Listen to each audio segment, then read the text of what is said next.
Hello, everyone, and welcome back to another live stream. I could see Aaron's watching the final race at Tampa, and Jouster might have held on. It's between Jouster and Counterparty Risk. That's what we were all tuning in for. Welcome, everyone. We have a great cast here. Jared in the upper left, Aaron in the middle, who's not sure if Jouster or Domain Expertise was able to get the job done. Jouster, I think. He goes Jouster had the nose down at the wire there. All right, I really needed that Klarovich horse there. Damn. But whatever. I'm alive. I'm alive to one horse in the Tampa Bay Derby. My only claim of the season in the fantasy league. Candyman, the Candyman Candyman Rocket, their favorite. Well, I'm not very confident, though. I'll tell you this right now. Well, he sucks. And we have Vinny. Couldn't try to get that in there. Welcome, everyone. We are live here. We've got a lot of coverage. We just watched Domain Expertise. We only have 5 minutes till we get to the Gotham at Aqueduct, so try to bear with us. They're showing Domain Expertise, actually. You can see the K and the S. The red K. They're really thinking he got it. Oh, he got it. He got it. Oh, yes, baby, that's awesome. I thought that Jouster definitely had his nose down. Wow. That's one of the rare times in my life I've been surprised by the thing there. He got him really at the quick, max. too. Wow, I've seen it on TVG, the angle of it. Yeah. So Domain Expertise, it's good. 5-1. Nice. Expertise gets the job done. Obviously, Slim and I are happy. And Vinny as well. I forgot to leave Vinny out. The New York crew. We're always happy to see. Maybe Vinny. I know Vinny might have had a win bet on Jouster, so I don't want to speak for him. Real quick, folks, we have a lot to get into. We're 4 minutes away from the Gotham, the featured Aqueduct. Slim, if you're ready, I'm going to throw it to you first. I know you texted me this morning, all prepared. You're ready to go. I'm ready to go. Initial thoughts on the Gotham. We got about 4 minutes to go. Highly motivated. The Chad Brown, Javier Castellano duo is 1-2 at the moment. Is that the horse to beat? Are we looking in another direction? What are we thinking here? Definitely the horse to beat. But I think, coming off the bench, I feel like this Freedom Fighter, he was very good on debut on August 1st back at Del Mar. He took that time off, ran good coming back against one of the better horses in the crop. It's going to be tough here. Freedom Fighter got that one race of exercise under his belt here. And when I looked at the doubles, he was 4 times the horse than Highly Motivated. It was a $12 for $1 double. So I played a $10 double from Lake Avenue. I got to see what it's paying now, but I don't think Freedom Fighter is 4 times. What's the odds right now? We have 3-5 on Highly Motivated and 5-2 on Freedom Fighter at the moment. Yeah, I think Freedom Fighter is a better value just because he has that one race. I think Highly Motivated is a better horse, but Baffert in New York too. You can't ever downplay that angle.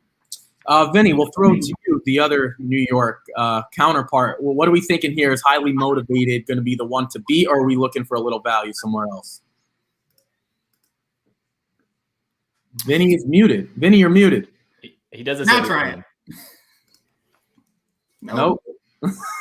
Vinny. Got it. I don't know why I was muted. I don't know why. I came back in muted. Your professionalism lacking. Yeah. I at 3-5, I feel like you got to try to beat Highly Motivated here if you're just playing the race straight up. I kind of like the 4 a bit, actually. Wipe the slate. did not break well in the Robert B. Lewis, but if he runs to that his maiden breaking race 2 back, he fits right in with this field. So I'm at 13-1. I think that's great value. Yeah, wipe the slate coming out of like Vinny said, the Robert B. Lewis with Medina Spirit, Hot Rod Charlie, Roman Centurion. Jared, we'll throw it to you. What are we thinking here? Are we going Chad Brown, or are we going to try to beat the top horse like Vinny did? Well, obviously, my heart is for Highly Motivated here. I need him to win for my fantasy, for the fantasy purposes. But from a betting standpoint, you've got to try to beat him, right? That just makes no sense. Obviously, I'm playing a bunch of tournaments today, and the horse that I use to try to beat, which is crazy, is the Reds at 54-1. Obviously, for tournament purposes, it's a little skewed. I like Wipe the Slate a lot in terms of kind of more of a reasonable long shot. I'm kind of with Vinny on that one. But I thought if the Reds can ran really well, finally broke his maiden, can kind of turn that back, because it does seem like there's a lot of speed in the race. So it does, maybe this horse closes even for second. But Highly Motivated is clearly the one to beat. Yeah, before we throw it to Aaron, 3-5 still on Highly Motivated. Freedom Fighter has now ticked down to 2-1, and Jared's the Reds down to 50-1. Aaron, that's my money right there. Yeah, that's your money. Aaron, real quick, Highly Motivated, Freedom Fighter, or are we taking the rest? What are we doing here? Well, I put Highly Motivated on top. I obviously don't like the price, but, what are you going to do about that? I do agree with Vinny's take on Wipe the Slate. I think if there's an upsetter, that's the one that's going to do it. I'm not real enthused about Freedom Fighter at 2-1 either, so if you're going to play either favorite here, you're not getting the price you really want. But I did put Highly Motivated on top. I'm really interested to see what he does. I'm very interested to see Freedom Fighter, and if he can kind of hold on here going a mile. I don't think he can, and I think that's what is going to open it up for Highly Motivated to pounce and win. Obviously I don't like the price, but that just means a lot of people are agreeing with me that Highly Motivated looks good here, so I'll stick with him. Yeah, Highly Motivated really hasn't done all that much wrong since breaking the maiden at Belmont and then running a Keeneland in a nice stakes race. Kind of ran away from the field. I guess for me, I would prefer Freedom Fighter at the price, because I'm still a little skeptical of Highly Motivated. Obviously, the layoff. I didn't, for the record, I didn't play this race. I'm just going off the opinion. The odds really haven't changed too much. Actually, Jared's horse is now 60-1. Maybe we'll see 99-1 by the time they break the gate.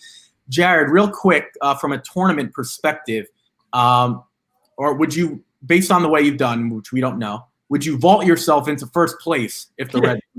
Yeah, I'd say it's safe. If you get a 60-1 home in any tournament, you're going to get yourself. Of course, some of them are capped off, so it depends. But this would do quite a bit. Hey, I had the 4 in the last race that ran third at like 50-1.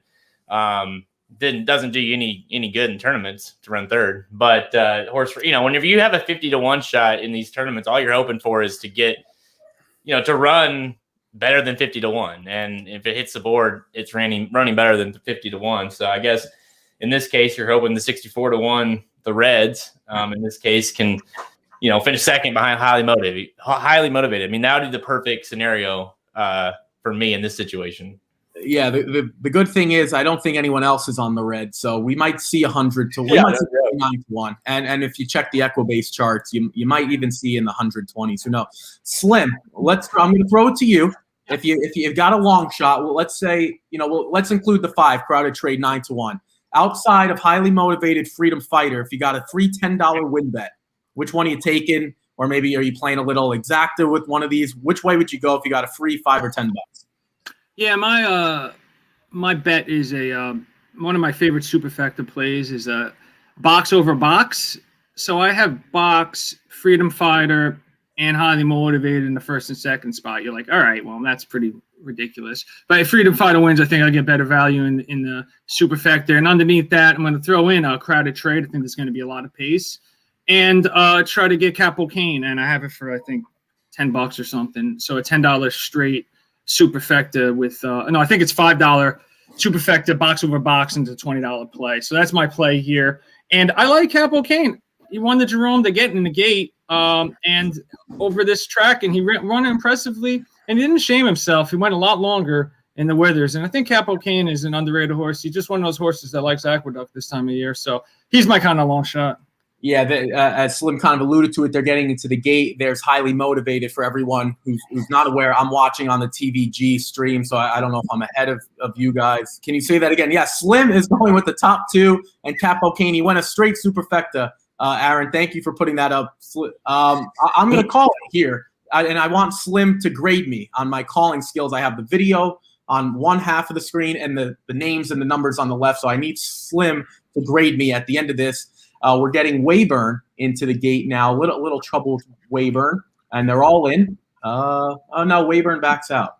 Okay, so Wayburn's halfway in, halfway out. This is the Grade 3 Gotham, $300,000 at Aqueduct, their feature of the day for 3-year-olds. I still can't believe that you're getting like 4 to 5 on Highly Motivated. I can't believe how much they've pounded that horse. Yeah, and I was wrong about the Reds. The Reds actually went down to 50 to 1. So I apologize if I got anyone excited. 52 right now.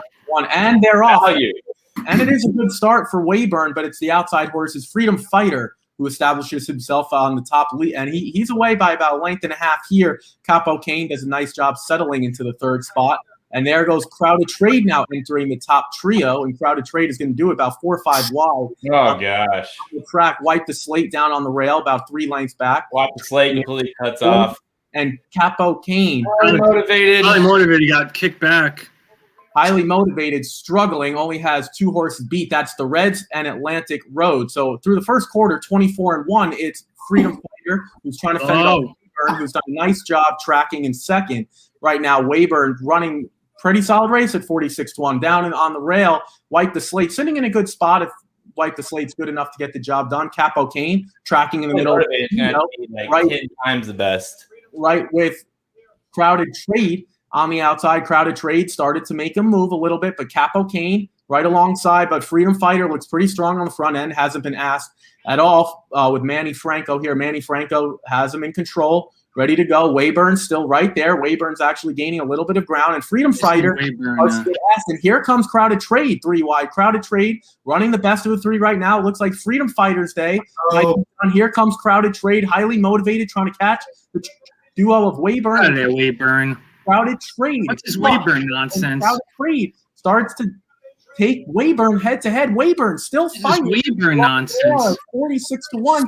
Highly motivated, trying to make it. Wayburn nonsense. Wayburn, Crowded Trade at 2. Wayburn down on the rail. I think Trevor McCarthy gets the job done for Jimmy Jerkins.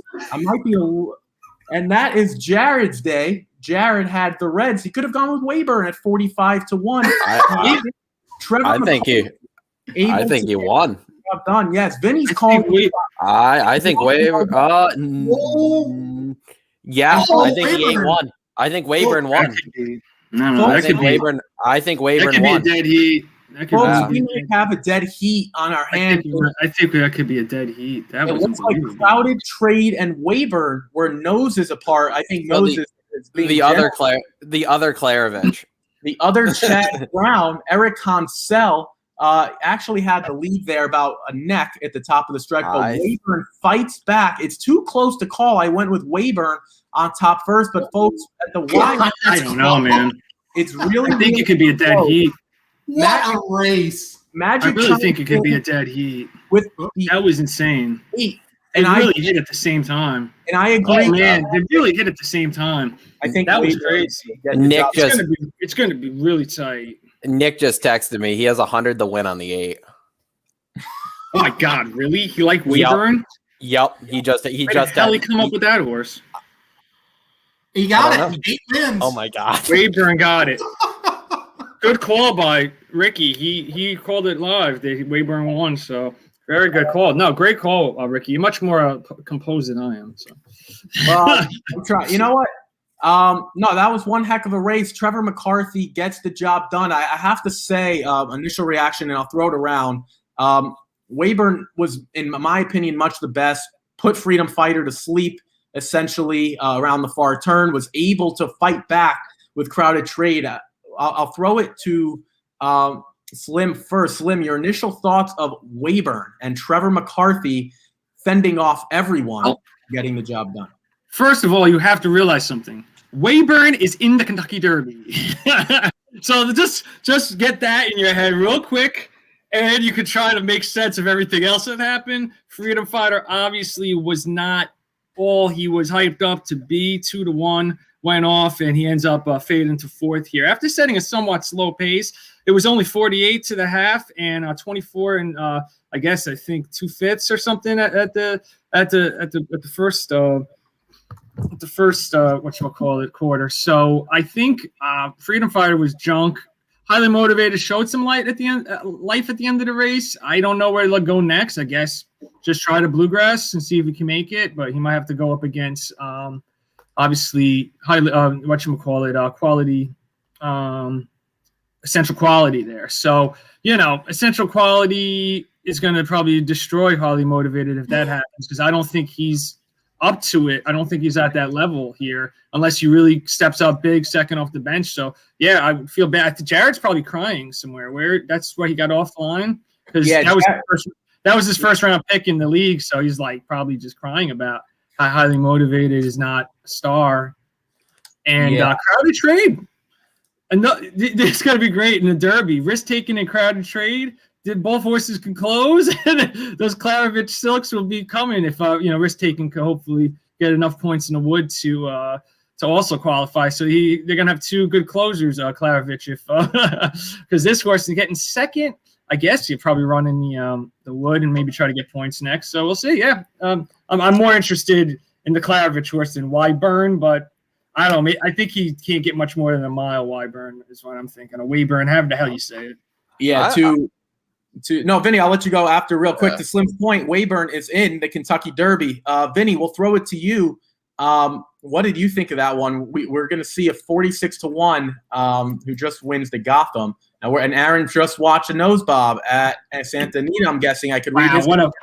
I got to get a shot of that. Oh man, it's all over. We're all over the place here. We're Santa Anita. We're Aqueduct. We're about to Oakland. Yeah. Vinny, Wayburn. My initial reaction when we crossed the wire was like, okay, like this is a horse you probably can toss, but like red boarding him really quick, looking at his horse lost to Nova Rags on debut, then dueled with Wolfie's whatever the horse's name is, who got drafted in our fantasy league, who I don't think has run yet, and then broke his maiden in the slop. It's his first start as a 3-year-old was the Gotham. He's out a Pioneer of the Nile out of with an AP Indy Dam. I mean, this horse probably this horse probably can. I mean, I'm gonna guess the Wood's probably next. I mean, I wouldn't have come up with him today, but like stretching out though, I mean, the horse has pedigree for 2 turns. I mean, I don't think he's anywhere near like any of the top horses we've seen run. But I mean, for depending on how he runs in the wood, I mean, all of a sudden you could find himself from being 50-1 in the Derby to like 20 or 30-1. He'll make his 2-turn debut in the woods. So he has to show it around 2 turns. But yeah, I mean, obviously Pioneer of the Nile out of an APND mare. He has plenty of pedigree, and obviously Jimmy Jerkins won the wood in 2014 with Wicked Strong, I think. Jared is back. Jimmy Jerkins has won that race before, so he knows how to get a horse to win it. Let's go. Yeah. All right, so where are we moving to next? Any thoughts? Oh man, that was fun. He's a mule, highly motivated. That is, gets beat by 2 fucking trash horses. Wayburn was my alternate in the tournament, so that's fun. So that was my alternate pick. So that would have been a nice consolation. Didn't use that. So highly motivated came running late. I guess you could make the excuse that the pace wasn't super fast this time, but shit, I mean, he just doesn't seem like a horse. He definitely didn't look like a horse that he had, the way he ended his life. When Halter and I saw him. At Keeneland. So we'll see. I imagine they'll do it one more time in the Bluegrass. That seems likely. Off of that, it wasn't so bad that they won't try again, but it was bad enough. But yeah, he seemed like an outside shot at this point. Yeah, I think Jared took himself out of the stream. If you guys are paying attention, I think that's because he was a loss for words. Not only the alternate, but the fact this horse actually won. All right, Aaron, we're at Aqueduct. I know you're all over the place like me. We're watching every track. We just saw Nimbo Stratus hold on over Brilliant Cut. Oaklawn 9-1. Did you have that horse 9-1? I know you had the other 9. Did you have that 9? No, the 9s did not end up staying wild. I had the 30-1 on top in race 6 that wins, but I did not have that 9 at 9-1 in race 7. Also, hey, real quick, can we? I wanted to at least comment. I mean, if there's one thing, like Slim, you mentioned Baffert to New York, but I disagree. Baffert to New York in a Derby prep is absolute trash. Oh yeah, I agree. I once had a horse that came over from New. He was horrible. That was awful. Joyful. What the hell was that horse's name? He was the blocker for Justify in the Belmont. What was that horse's name? Restoring Hope or something? Restoring Hope. I think he came for the. No, he was supposed to come for the Wood. No, there was another one too, or maybe they run in the Wood. I think Restoring Hope did run in the Wood, and he was horrible. He had Much Better a few years ago, who ended up running in the Bayshore afterwards and didn't he ran like a 20 flat. Yeah, he ran well. No, I forgot what happened in the Bayshore. I know Mind Control won that race. I was there that day. But Much Better. He blazed also in the Gotham and did something very similar to this horse. I think they both faded to 4th if you'll take a look at the charts from back then. But anyway, Much Better. So is this horse now Freedom Fighter like Much Better? Just a sprinter. So we'll see. Maybe it'll be really fast. Bring him back to New York for the Bayshore Freedom Fighter. Let's see him again. Man, that's he could run 6 furlongs really fast there. That's for sure. After the first 6 too long, this race was 8 furlongs. The last 2 furlongs he barely ran. Aaron, what did you think? I haven't gotten your thoughts yet. Yeah, I've been trying. Well, I know, not your fault. Toss Gotham or toss the Freedom Fighter, toss him for anything. I wouldn't bet him in the Bayshore. I wouldn't bet him anywhere. That was terrible. Highly Motivated was awful. Had issues, but come on. I mean, you got the link to the stretch. You're not that far behind, and you got to catch 2 horses aren't any good. He's awful. He's probably the best horse out of that race. But yeah, it's a race. It's a trash race. Throw it away. And I guess just give credit to Nick for putting $100 to win on a 46 1 shot right there. I mean, what a bet. That's the bet of a lifetime. And those horses were awful. And surely we'll see something a little bit better in the Tampa Bay Derby. Right. That's a great segue. Oh, Slim, I'll let you go. I gotta go. And if you I just looked. I'm alive to Candyman Rocket for $312 here. Just want to get locked to my boy here, and he's going to definitely disappoint me horribly. Well, that's a great. I feel like he is a big favorite here. He's 3-2, and the only reason I picked him up in the league because I knew he'd be a favorite for this race. Because when I looked at the probables and who would be pointing here, none of the big horses were coming. I'm like, this field is probably going to be trash. I don't think he's that good. But I don't think like Pletcher has sent his best, and Pletcher hasn't even been good this year. So, those 2, should they scare me? I mean, and then obviously he beat Hidden Stash. Yes, Hidden Stash was coming at the end, but they both were running very slow at the end of the race. So he just has to take a step forward from Mott. I have no confidence in this horse. And at 3-2, I wouldn't bet him with stolen money. I wouldn't bet him with your money. So I would not be betting Candyman Rocket at 3-2. He's not that much better than this field, but in the league, I'm happy to have the favorite in this race. It hasn't worked out for me a lot though, so we'll see. Well, that's a great segue. We only have 4 minutes to the Tampa Bay Derby. I'm going to try to get everyone's pick real quick. I'll introduce some of the top horses. Obviously, Candyman Rocket 3-2, the 3 post, and then you got some other runners. Aaron and I talked about Hidden Stash, only lost by a length and a quarter in the Sam F. Davis. Promise Keeper going to be facing stakes horses for the first time off a maiden win.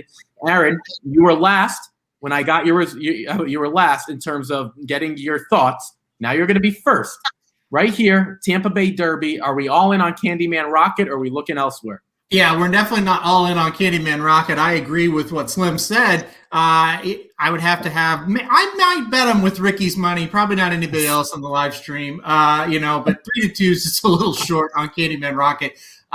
Hidden Stash 5-2 is a lot short on him as well, and that was my top pick. So for the second race in a row, not liking the odds we're getting here one bit. The Pletcher horse here, Promise Keeper, has really been bet hard, but I kind of liked his other one, the 9 horse Unbridled Honor at 18-1. But Hidden Stash with maybe Unbridled Honor is probably where I would play. Just looking at the board right now, just not happy with the odds on Hidden Stash. So 5-2 is way too short. No love for Sitting on Go, who hasn't beaten a standing horse since September. Jared, I'm going to throw it to you. Ready? All right, here we go. Sure. Tampa Bay Derby. Initial thoughts. We got Candyman Rocket at 7-5. Promise Keeper at 4-1, and the 8 Hidden Stash 3-1. Are we taking one of those three? Or are we going to look for a price? Well, Hidden Stash was my top play as far as like on blinkers off, top pick to win the race. I think he's very doable to win here. As far as what you can play, I mean, there's no value in any of those 3 horses you just mentioned. So, I think the better Pletcher is Unbridled Honor. So 18-1 seems fair to me.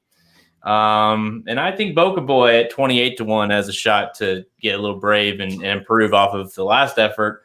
And maybe hold on for a piece. So I like both of those horses better than, as far as when it comes to value, better than anyone you mentioned.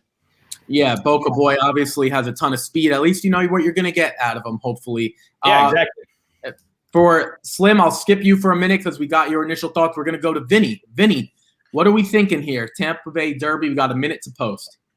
I like the 9, Unbridled Honor. And I was actually surprised with the morning line. I'm surprised he's not really being bet either. My only negative on this horse is that Leparoux's on him. If Leparoux wasn't on him, I would single this horse and everything. But I'm gonna box him in the 10 because we have the 10 in the fantasy league. So I'm hoping for the best here. Yeah, speaking of the 10, that's a great segue for me before I throw it back to Slim. I hate, for anyone who's been listening for a long time, I hate Woodbine runners. I think they always do poorly, but this is a horse I'm interested in. Helium. Helium hasn't done anything wrong to this point. We haven't seen Helium since October 18th when Helium ran in the Display Stakes. You never know. Maybe this thing breaks down and Helium can catch a price. All right, Slim. You can't use Candyman Rocket. I'm forcing you not to. Where are we going? No, I'm fine. I'm fine with that. I'm actually putting in a bet here. Because I'm not a huge Hidden Stash guy here. I don't know. Just because he's 3-1. And when I originally looked at the race, I liked Promise Keeper and Helium as the next 2. So I'm going to play an exact and trifecta box with Candyman, Rocket, Helium, and Promise Keeper. Okay. So that's my bet here for this race. He's going to play that bet. Sorry for not scrolling this. There we go. Tampa Bay Derby. Sorry about that. Aaron, I'm going to throw it to you. You talked about Unbridled Honor. Is there anything with the tote board that's maybe a little surprising to you? Is this kind of how you thought things would kind of go? Or obviously 0 minutes to post, not at the gate. Probably have a few more minutes. Anything on the tote board a little surprising here? Not really. I think maybe the 11 getting bet as hard as he's getting bet is surprising. That would be the only one. But as we get close to the gate now, Hidden Stash is going up a little bit. I think just the 11 down to 4-1 is a little surprising to me. But other than that, no, not really. I think they're kind of about where I thought they would be. Yeah, there are a lot of good prices here. Slim talked about being alive to Candyman Rocket. If we talk about the pick 5, if you're alive to the pick 5, just a little over $2,000 to the favorite. So that's not bad. So we got some interesting things. Jared, how are we doing tournament wise? Are we completely out? Are we starting to make a move 3 wide? How are we looking in your tournaments? There's no moves being made at the moment. So all right. It's a lot of time left. Obviously the Santa Anita card just, not even really getting going yet as far as the late half, which is where if I got Unbridled Honor here, that would be that'd be huge because I used him in everything. So let's get the 9 home. That would make, it's just been a day of almost, obviously having Wayburn as my alternate. I got nosed out at Santa Anita once.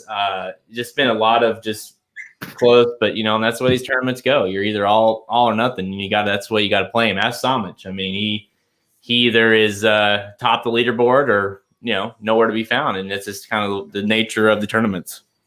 Yeah, I guess you kind of summed it up. From my end, I don't like tournaments, and that's why. Jared's alternate horse would probably put him in the lead, and he would have been jumping for joy, maybe with his sweatshirt on or off. We don't know, unfortunately, because he didn't use Wayburn.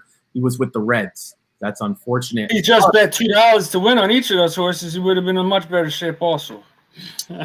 That's also true. Maybe Jared would have had a little bit to bank on there. All right, we're getting into the gate. Slim, real quick, how did I do on my first race? 1 to 10, rank. You're much more composed than me. I root too much, so obviously. Yeah, Slim's got way too much bias in his calls. I'm betting too much on every race, so I'm just like, if you want to be a race caller, you should be betting on races because you can't do it. All right, real quick, double-digit odds. I'm going to go around the horn. We'll start with Mr. 30-1 himself. Real quick, are you going Unbridled Honor? Yep. 10 to 1 or higher? Okay. Yep, give me Unbridled Honor. Unbridled Honor, real quick. Thank you for the quick response. Jared, real quick, 10 to 1 or higher? Yeah, Unbridled Honor, but since you said it, I'll go Boca Boy. Boca Boy the 5, 30-1. Vinny, 10 to 1 or higher? Same thing, but Helium. He's going to go Helium. Slim, 10 to 1 or higher? Oh, I pick Helium. He's going Helium as well. All right, folks, they are in the gate. The field of 12, the Tampa Bay Derby is ready. Right around 5:31 Eastern time. Aaron is relaxed, ready to go. Jared is checking what's going on in his local area before the Tampa Bay Derby, yeah. Yeah, right before the Tampa Bay Derby. He's on Tinder before they break. He's engaged and ready to go. He's got no kids today, so he's got to get something lined out. Candyman Rocket missed the break. A good start for Boca Boy, as we kind of anticipated. And there's King of Dreams as well. Moonlight Strike going to start to make a move. About 3 wide, going to try to enter the top trio. And Awesome Jerry. A lot of long shots. Promise Keeper now enters the fray, but he's a little wide in the field of 12 as they make their way around the first turn. So it's Boca Boy at 31-1. Jared alluded to it. You got some value. Boca Boy already leading the race. Moonlight Strike tracks in second, about a full length back. King of Dreams with a half length off their pace down on the rail. Then we got the 1, Mr. Liberty at 99-1, tracking in 5th with Promise Keeper making a little bit of headway into 4th. Down on the rail, making a move, Awesome Jerry trying to find a space to go, but Awesome Jerry already getting pumped a little bit. Then Candyman Rocket already starting to angle a little bit wide, and Candyman Rocket starts to make a move along with Promise Keeper. To the outside is the 10 Helium. Helium looks like he might be on the go, but the inevitable horse is Candyman Rocket, who's entered some free space. Candyman Rocket going to have to go 4 wide, but Boca Boy still doing the best work to this point. Moonlight Strike trying to stay with them. Helium on the outside. Come on with this 10. And Helium starting to come on with this 10. Helium strikes the front, and Helium doing the best work. Shit. Mark Cassie and Jose. Holy shit. Come on. Come on, Helium. Hidden stash. I don't care. Come on, Helium. Hidden stash and Helium. Here comes Helium. Stash. Hidden Stash doing the best work. And along with Helium, Hidden Stash and Helium. Neck by neck, here comes Hidden Stash. Hidden Stash. Hold for a second. Oh my God, he's gonna win. Oh my God, he's gonna win. Let's go. Let's go. At 15-1, Helium. Helium gets the job done. Rafael Bejarano and Mark Cassie get the job done. The Woodbine runner, you know when to fade him. You know when to include him. Right here, Racing Dudes live stream. Vinny, initial thoughts with Helium. 15-1. He's on the phone. All right, I'll go first. Helium, this was my long shot leading into the whole thing. This is the type of race where you look for value. Aaron agreed with me when we were on the Rocket Hour, and I said Helium, and he almost jumped out of his seat. 15-1, Mark Cassie and Jose Ferrer get the job done. Vinny is exploding. Vinny has himself a runner into brother. Helium. All right, Slim, initial thoughts with Helium. What are we thinking of Helium? Hidden Stash does finish second, but look at that tote board, folks. Helium, Hidden Stash, Moonlight Strike, Unbridled Honor does finish 4th, and King of Dreams, someone is going to be a rich individual based on the results. Oh, yeah. All right, anyone want to jump in? Yeah, so all right, Jared, that's why this league is such bullshit. Because they claim maybe one of the worst claims of the year, and this horse just goes and wins Tampa Bay Derby. Can I defend it though? Nick has been trying to claim this horse since the second week, and I have been telling him no since the second week that I didn't want him. I didn't want a Mark Cassie horse, and he finally convinced me on Soup and Sandwich. And then I had no choice because our other horse wasn't working. But Nick just called me. He put 150 to win on Helium. So he had Wayburn and then this I had $10 bucks. Tell him to come on the live stream then. Unreal. Like $2,000 on this horse. Yeah, he's on fire. He is on fire. I literally said I will never again question another claim. He paid $32.80. He had 150 on him. Yep. I said I will never again question another claim that you want to do. So yeah, then 2,500 then, right? Yep. He just I texted him on the first turn because he was 5 wide, and I said 5 wide on turn 1, not good. And then he called me right at the wire. And he said, tell them I have 150 to win on it, and tell them that Soup and Sandwich is the best horse that we have on our team still. Yeah, you know what? At this point, not only do I want to be Nick, it's kind of tough to argue with what Vinny and Nick are doing. $703, Kevin chimes in for the trifecta. That is including Hidden Stash. I mean, we are lighting up the tote board here at the Racing Dudes live stream. Well, not us. I guess we're talking about it. All right, Aaron.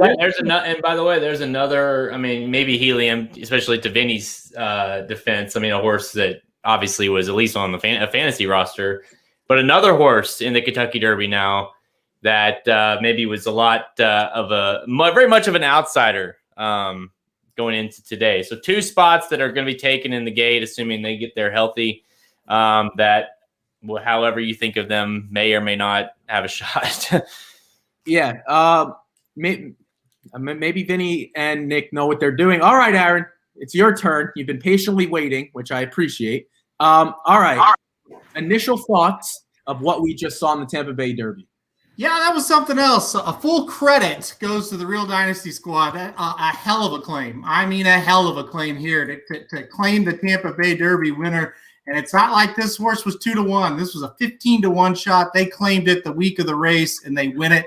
You guys deserve the 50 points. And now you're into second in the fantasy league. Hell of a claim, hell of a pick. Look, I don't really know what we saw as far as going forward here. I'll take these 2 over anything I saw in the Gotham. I'll say that. Hidden Stash, no excuse, should have won the race, but he's pretty bad, I guess. Helium off the bench. You got to think about this. First time on the dirt, first time in forever that we've seen the horse. Goes and wins the Tampa Bay Derby. Pat that horse on the back. Should improve next out. Don't want any piece of him really in the Kentucky Derby, but if he runs again, say in the Bluegrass, something like that, he's got a shot. He'll be in there. So, really good race from Helium. Congratulations. And by the way, I don't know if you see, but we've got Dr. Miranda on. Do you want me to bring her in now? Yeah, let's bring Dr. Miranda on. There she is. No surprise, she's been dealing with Wi-Fi/StreamYard issues. That seems to be a daily occurrence. Dr. Miranda, initial thoughts of what we just saw in the Tampa Bay Derby. Helium, a nice winner for Vinny and Nick. Did you include this horse? I'll give a little background for people that might not have their past performances. This was a horse that we were first seeing for the first time in months, coming from Woodbine, making literally, technically, a United States debut for Helium. All right, Dr. Miranda, what did we think of Helium? Yeah, I liked Helium a lot. I had him as my alternate in a tournament, but I didn't use him like I always do. So, no, I always lose. So it's fine. No, I thought he was going to win, or I thought it would be between him or the 4. So, yeah, I thought he was going to win. All right. I don't mean to cut anyone off. We'll get back to some Tampa Bay Derby stuff. But unfortunately, we have 7 minutes to the San Felipe. I wanted to host last week, and we threw in 3 tracks. Now we're like 4 tracks. This is unbelievable what we're doing here. This has been a great 39 minutes already. So stick with us. The San Felipe, Dr. Miranda, you came on last, so we're going to start with you first. San Felipe. Okay. All right. You know what? Based on that response, we're going to give her some time. Slim. No, I'm ready. I'm ready. Okay. Dr. Miranda is ready. We have 1 to 5 on Life is Good. Some people's lives aren't going to be so good if they don't get 1 to 5 home. Is that where you're going? Or are we going to try to beat 1 to 5? No, I'm going with the number 5, the great one. I think the last time out ran a 9-2 buyer, got nipped to the wire by Spielberg. I get it, but I like the 5 to upset the field here. So we'll see what happens. Vinny, you and Nick are red hot. We shouldn't even ask anyone else what they think. We should just go along with what Nick's doing because it seems to be working. What are we doing here? Who's our upset choice? Our upset choice, Roman Centurion is our upset. Roman Centurion and Dream Shake are who we both have here. I mean, I think Life is Good is just going to go gate to wire, honestly. But if somebody tries to press him, I think one of those two can upset. Slim, bottom right. What are we thinking? Are we going to try to beat someone? Because right now we're not having any luck taking the chalk. Do we think Life is Good is that good? Or are we going to try to beat him at 1 to 5? No, I think he's going to really show himself today. So I'm not betting this race because I don't think there's much value. I guess if you like Life is Good, just pound him over somebody. But I can't really make up the difference between these other horses. But we'll see. You know, maybe one of them will step up. But just Life is Good. I think he's going to show that he's one of the top 2 horses in the crop today. Jared, I know it's been a rough day to this point. But you know what's a great thing about this sport is? There's always another chance. So here we go. Ricky. Here we go. Another chance. Life is Good at 1 to 5. Are we going to beat him? Well, at this rate, shouldn't we just be playing like who's the craziest horse in this race? I mean, because Governor's Party. We could take Governor's Party. That's probably what's that? 99 to 1, so it's even higher probably. I mean, Roman Centurion seems like a value, so to speak. Dream Shake is a value, I think, at 8 to 1. Listen, I mean, Life is Good is probably going to win, but you got to play against. I mean, the great one at 8 to 1. The thing about it is he's getting so pounded that all these horses are playable now. That's a good point. All right, Mr. Holsterman, what are we thinking here? Life is Good at 1 to 5. Are we going to try to beat him here? What are we thinking? You know, I'm kind of leaning towards Slim line of thinking. I think he's really going to show himself today. I'll say this though. I don't think you can really play him to win. I would try to take shots with Dream Shake and the Great One. I think 8 to 1 is just way too good a price on those 2 horses. But if you put a gun in my head, forget about the odds. I would take Life is Good to win here. But you got to look at that maiden race. Boy, it has really come out. It's turned out to be a really good race that Dream Shake won, and he won that thing so easy. And then the Great One, my goodness, did he look really good in that maiden too. So both those horses at 8 to 1, extremely, extremely good value. It's going to be a hell of a race. This should be the best race we've seen yet. Let's certainly hope it is. And, a favorite's going to win one of these eventually. Might as well be a 1 to 5 shot. Yeah, speaking of Dream Shake, as I'm watching the track feed, Dream Shake named after signature basketball player Hakeem Olajuwon. His move was the Dream Shake. Just giving some information out. You know, the 24-year-old kid has something to share as well. All right, here we go. You can't use Life is Good. Which way are we going? Dr. Miranda, you can't use Life is Good. You used the Great One already. Is that a horse that you're using in your tournaments? Are you going to play a win bet? Okay, so I'm playing it in the tournament. Yeah. You're all. So we talked to Jared about his tournament, and unfortunately, doesn't seem to be going as well as he would have thought. Hey, I'm 100th out of 3,000 people, so I'm excited about this. That's an accomplishment in itself. Yeah. That's an accomplishment. You are representing the Racing Dudes umbrella really, really well. Hopefully, we can get the Great One home, and you could skyrocket into the top 20 or 30. I don't know. I don't know how those things work. You're all in on the Great One. In your estimation, what is the perfect race for the Great One? Where would he be sitting? Maybe into the first turn, on the backstretch. Where, if you had your perfect spot for the Great One, where would I think his perfect trip would be gate to wire. Perfect trip is gate. I think it's the only way he's going to win. Yeah. Yeah, and that's fair. He's shown a lot of speed. Obviously, took a while to break the maiden, but it maybe in 2021, this is his year, and he'll get a little bit better. Vinny, you talked about Roman Centurion a little bit. Perfect trip for you. If you had to set it up for Roman Centurion, how would you play it out? Perfect trip would be him sitting about 4 off a dueling pace between the 1 and the 5, and then he makes one big move going into the far turn.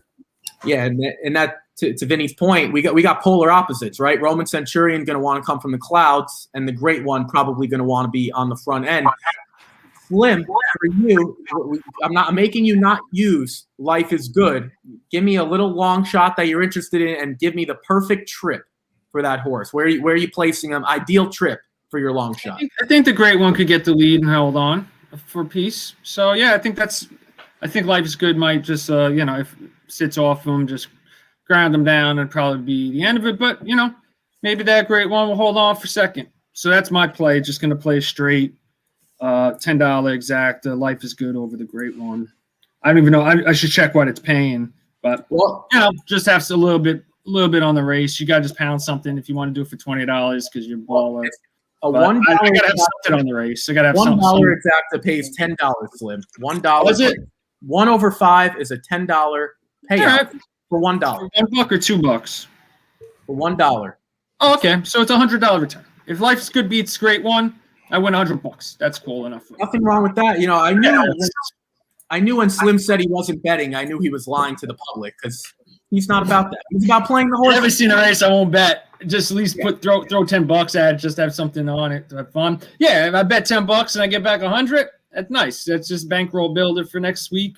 And I'll just be like, all right, cool. Start next week up with, $100 I didn't have in my bank account before that. So that's how I do it. This is the first time I'm on with the doctor. Is this true? Have I ever been on one with you before? Yeah, her Wi-Fi probably wasn't working the last time you wanted to come on. Came on. Were you on the Breeders' Cup? No, I was on Oaks. Were you on that one? Like for Derby Day? Probably, yeah. Yeah, you guys were on. I think we're on one. I don't know. Who won the Oaks? Oh, Swiss Skydiver.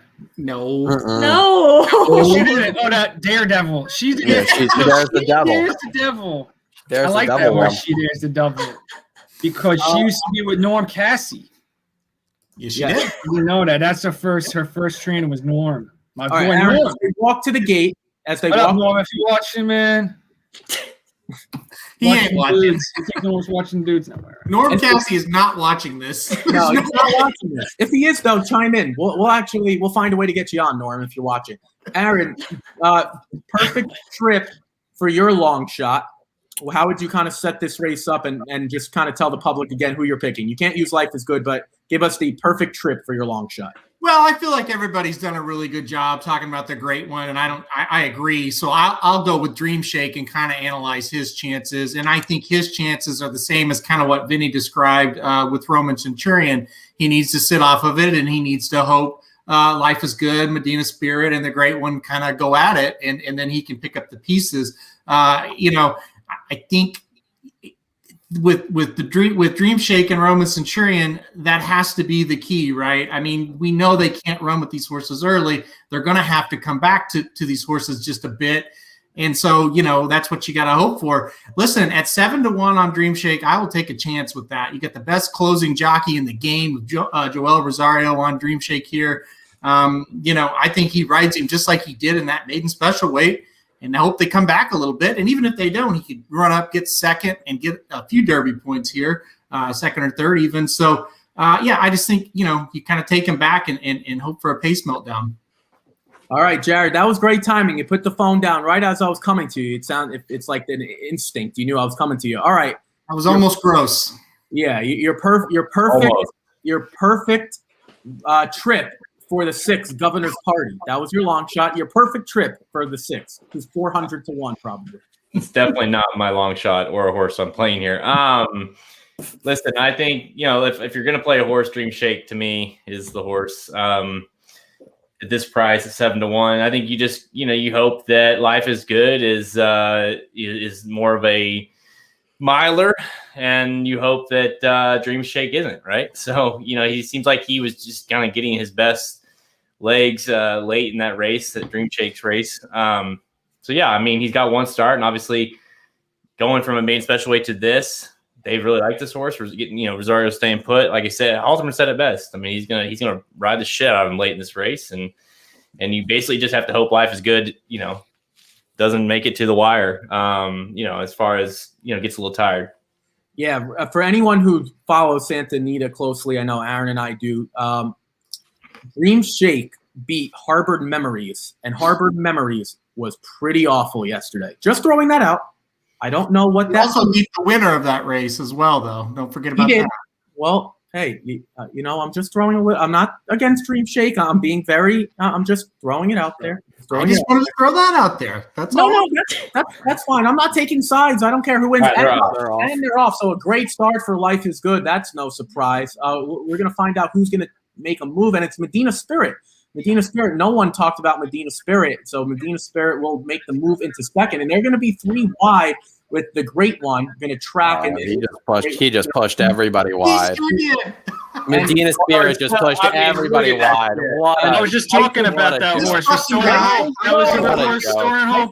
Is on top by 2. Medina Spirit. Wasn't Johnny B on that horse in the Belmont that year too? Great One Elaine. That was a flow. That was Green flow. Street, a little bit more forwardly placed, tracks in 4th, about 4 or 5 None of cleared them out. Like here you go. Tracks in 5th. If Life is Good doesn't win here, Governor's Party. Just sitting on this horse. Back to Roman Centurion. Roman Centurion now starting to make a move, passing Governor's Party. And the backstretch to half up in 46 and 4. But Life is Good. Looks pretty good right about now. Just kind of holding the reins, waiting for the word go. Medina Spirit, who actually dropped down to 3-1, trying to make a move. None of the 3 trio runners making a move. Dream Shake, Medina Spirit, or the Great One. And Life is Good. Dream Shake looks pretty good, but he's right now.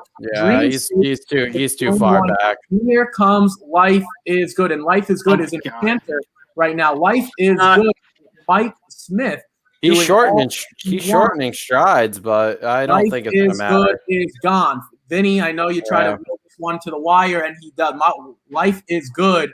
I think we might have maybe 8. He's drifting. He's drifting. He's almost in the grandstands. Life Take him down, drifting. Oh, who's that calling elaborate? It's drifting. He's drifting. He just aired on him. That wasn't me. I didn't think race that was. No. We're making fun of someone else back in the day. Those guys get the joke. Gate to wire. Pretty impressive. Is Life is Good. 1 to 2 kind of seems like a value based on the way the results played out. Oh, God. Is he better than Central Quality? Go. Yeah, that's the question. That's the only question after this race. No. Life is Good and tough. And I'm going to throw it to Aaron first because Tough Luck Bob. Here we come again. Tough Luck Bob with a runner into the Kentucky Derby. Life is Good. He needed one. He hasn't had one in a while. I mean, it's been years since Tough Luck Bob has had a horse of this magnitude. So, always rooting for the little guys. Aaron, real quick, we'll start with you. Mike Smith, China Horse Club, Windstar Farm, and Bob Baffert make up the trio there. Life is Good at 1 to 2. What are your initial thoughts on a gate to wire effort by Life is Good? Oh, easy win. They, just kind of, use the 3 to block everybody out and make sure the Great One gets 6 wide and let Life is Good go. And that's, I said it on Blinkers Off, said there's one horse that can press, and it's the stablemate, and the stablemate will block off the Great One as the other horse that can press, and that's what's an easy lead and win. And what happened? Just that. Horse went fast, kept going. I mean, what more can you say? This horse absolutely cantered in this race. I mean, he'll be number 1 on my list. I think he'll destroy Essential Quality. Yeah. Whoa.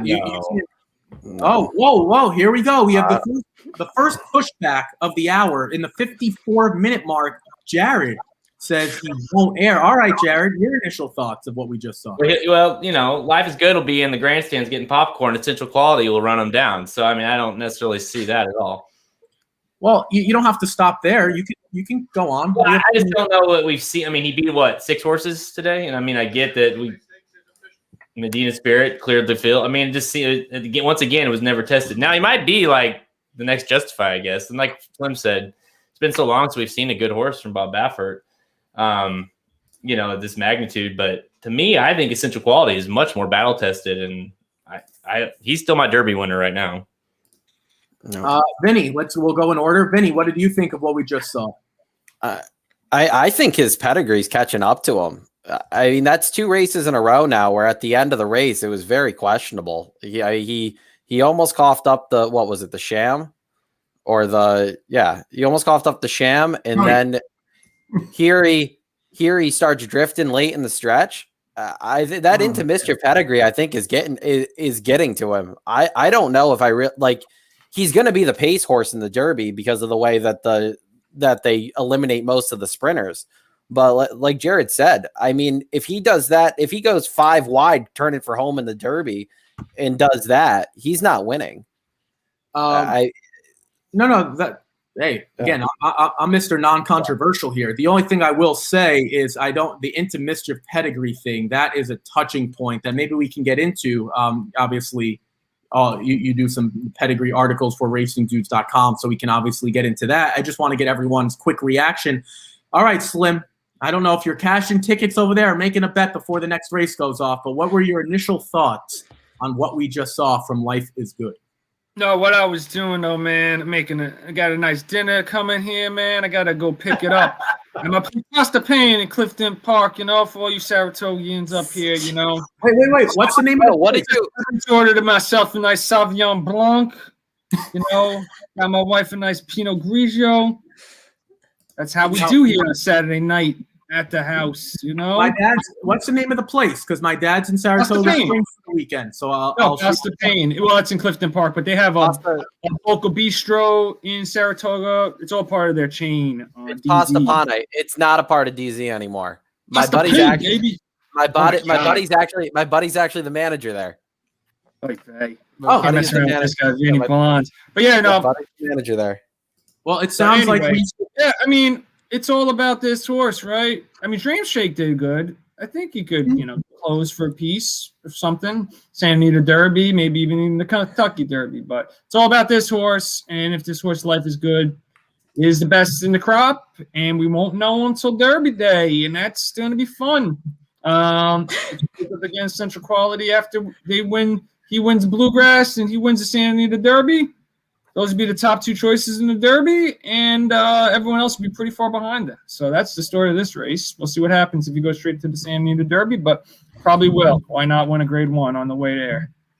Dr. Miranda, Life is Good. It obviously just aired the field. I guess some people said drifting out. Maybe we can get into that conversation a little bit later. Kind of seemed like the 10-length winner in my book, for what it's worth. What did we think of that race? Life is Good. We don't know the official chart yet, but it's going to be close to double digits, if not double digits. I mean, I like Life is Good, but I would go with Essential Quality for the Derby winner. Like, I'm going to go against the grain. I know I'm going against Aaron, but I think Essential Quality is a little bit better. And Life is Good is probably going to come back with a drug test as positive, so it'll be thrown out anyways. So, well, there's no probably about it. We know it's going to happen, but it won't come out until September. So let's get to a few of the comments here. A few of them, obviously, including Essential Quality. Michael Meyer said snooze fest. I don't think anyone would disagree. Life is Good. You could have done whatever you needed to, 2 minutes, and wouldn't have missed a beat. Mark said, what did you guys see in the Great One? He beat 3 horses in a maiden and lost to Spielberg. Does anyone want to hop in on that, what they thought about the Great One going into this race? Anyone? Nope. I didn't like him, so I've taken the wait and see on him. Yeah, and I definitely didn't like him after that one. So I think the Great One needs to not be great anymore. Yeah, I guess the Great One's not so great. Jared put it, there. Then he says, Life is Good would easily be the favorite over Essential Quality. All right, this is a good comment. I don't disagree with that, by the way. He would be the favorite. I don't either. Yeah, I mean, I'm going to bounce and pick up my food. Peace out. Thanks, all right, man. See you guys. Great being with you. Keep it real. Cash some tickets, man. Get some noses down at the wire like Wayburn did today. All right, peace. I'm out. Take care. Slim is gone. Anyone else want to hop in on the Life is Good over Essential Quality comment? Anyone push back or disagree? Anyone? I guess Life is Good would probably be the favorite based on what we just saw. I guess the better question is anyone concerned about him maybe drifting out? Anything like that? Because I saw someone, and I know Aaron shaking his head no. He wasn't the one. There were a few noises, I guess, about someone saying shifting out, which I guess could be a concern. Anyone think that is a concern moving forward for Life is Good? No one. Okay. I do. I do. Yeah. I think Okay. I think it's a concern. I mean, today he won easily today, but I mean his stablemate blocked the other speed right out of the gate. So that kind of made him lone speed. And I think that, I mean, besides the fact that we think he's we know he's a good horse, but I mean, that was part of the reason I think nobody really tried to beat him like on top today, besides like in contests and stuff. That we all thought the same thing you said, Aaron, that the only other horse that's going to press him is the 3. But I mean, if the drifting out like that is an issue, I mean, that's 2 races in a row now. He shortened stride in the Sham, and then here he drifts out. If he does that in a Derby, a horse is going to sneak up the rail on him. I mean, it doesn't matter how good he is. Well, he's going to run into some traffic if he's going to be, and I think he looks so good early in the race, in his races and working out for that. I mean, and Halterman and I talked about this. He's unbelievably good workout horse. Life is Good. And it's like when they get late in the race, like you said, his stride shortens up, he drifts. Maybe he's just super, super like immature and figuring things out, and we'll see it. But for my book, for my money, I think, I would sure hate, having him in the Kentucky Derby, or here comes the short stride, and I don't know who's going to close. Who's going to Essential Quality, Greatest Honor, someone. I don't think Greatest Honor, but maybe Essential Quality. I don't know. I think Essential Quality. As soon as I saw that Southwest win, I thought that's a Derby winner, and I didn't see it different after that today. Aaron, I'm not going to let you get off the hook here in terms of, you could agree or disagree, but is the drifting out an issue for you, or or are you more of the lines of Jared's point where maybe it's a little immaturity and he'll grow out of that? Does he just need more experience on the track? Obviously, he's extremely talented, what we just saw. Is that a concern for you moving forward? No, not at all. Drifting's fine. That won't be a concern. They have plenty of time to kind of get that corrected as well. If you remember, the Derby winner about jumped the rail last year in the Sham. So, I haven't seen anything as bad as this out of this horse. If you remember Gamine, the race where Slim was making fun of Emily Gluckson, was on a live stream saying, Gamine's drifting out. She's drifting out as she was widening 12, 15, 20 lengths ahead in the Acorn. Same thing happened here. This horse I think is very immature, and I think the horse kind of stops when he doesn't have other horses around it, which that might be a problem because he ain't gonna have anybody around him. So, look, I've been following this for a lot of years, and what I can tell you guys is this horse has more talent than Essential Quality. 100, 1,000, 1,000,000%. If the race is at 1 mile and 16th, I don't think Essential Quality can beat him. The race is at 1 1/4 miles and this horse has some pace pressure. Yeah, it can happen. That's the equalizer. That's the only equalizer in my mind. And that could happen. It absolutely could happen. But right now, this horse is the most talented. And I really wanted to get to this comment right here because it kind of pissed me off. I went on the live stream. I went on a radio show on Sirius. I said before the Derby, Authentic is the most talented horse in the race. I didn't think he'd get 1 1/4 miles. And he got it. And he was an into mischief. So it's one of those things. I really did not think Authentic could get 1 1/4 miles, but I did think he was more talented. I did think Tiz the Law would destroy a horse. And it's very easy after the race to come out here and say, well, Aaron thought Tiz would destroy Authentic. So, well, sure. So did you, Michael. So, I mean, I don't really know what to say on that. A lot of people did. We all did. And kind of my whole thing is, that's kind of my job, and I'm going to be wrong a lot. I've been right a lot as well, and for you to throw that out there kind of pisses me off, to be completely honest. But anyway, back to Life is Good. I have no problem. Well, listen, it does. And hey, you know what? I'll jump in here for a minute because I don't to back Aaron up. I don't think there was anyone that's on this live stream or that I respect their opinion enough that said Authentic is going to beat Tiz the Law. There's not one person off the top of my head.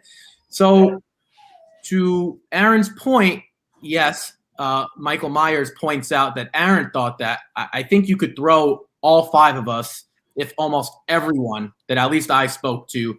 Obviously, Aaron and Jared have a lot more connections than I do. No one really thought that. So I guess Aaron's taking the brunt of that comment. I want to say to that point, I want to say I was even the only one in the guide that even had him in the top 4. Yeah. And I think you were too. Third or fourth maybe. But yeah, I mean, I know in no world did I think he could, especially if you pause that race at the top of the stretch, you're like, well, there goes Tiz the Law. You can go right by him.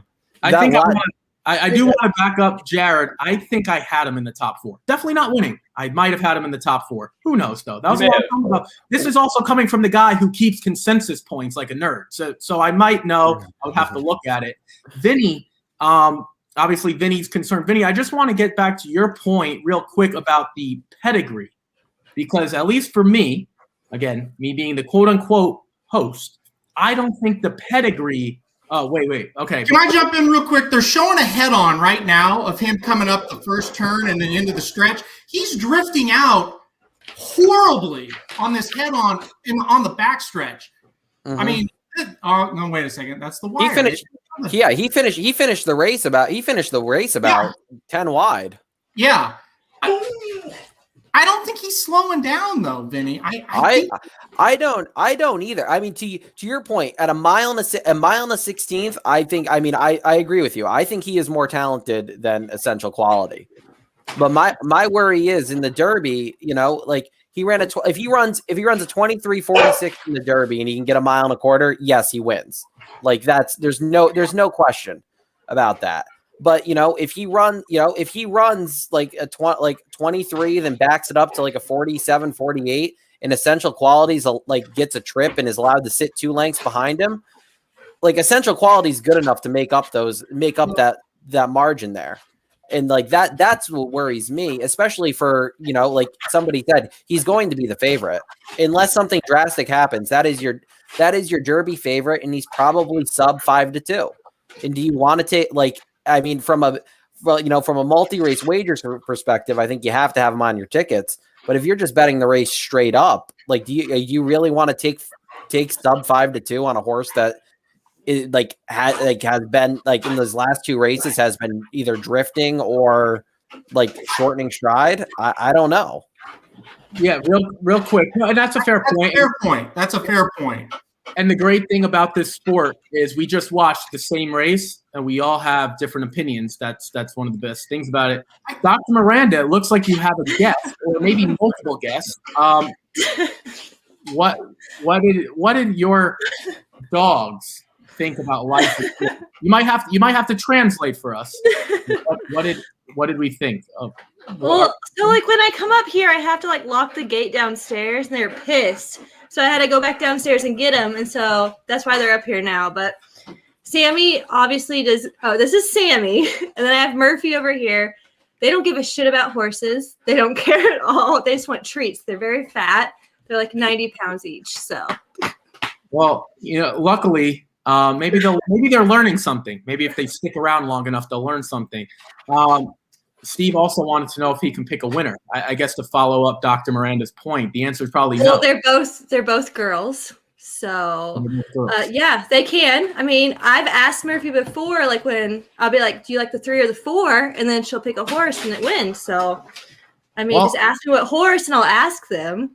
Maybe this is why Dr. Miranda is doing so well in the tournaments, because she's relying on her dogs to give her answers. We do have a stakes race that Dr. Miranda previewed for us. Yeah. It's the 9th race at Oaklawn. We will be covering that. It is the Honeybee Stakes, grade 3 Honeybee Stakes. The 6th Absolute Anna is scratched. Geist Paddle hops in and says Killer Bees still rolling to victory. So everyone is still on the Nick and Vinny train. Dr. Miranda, who did you like in the Honeybee?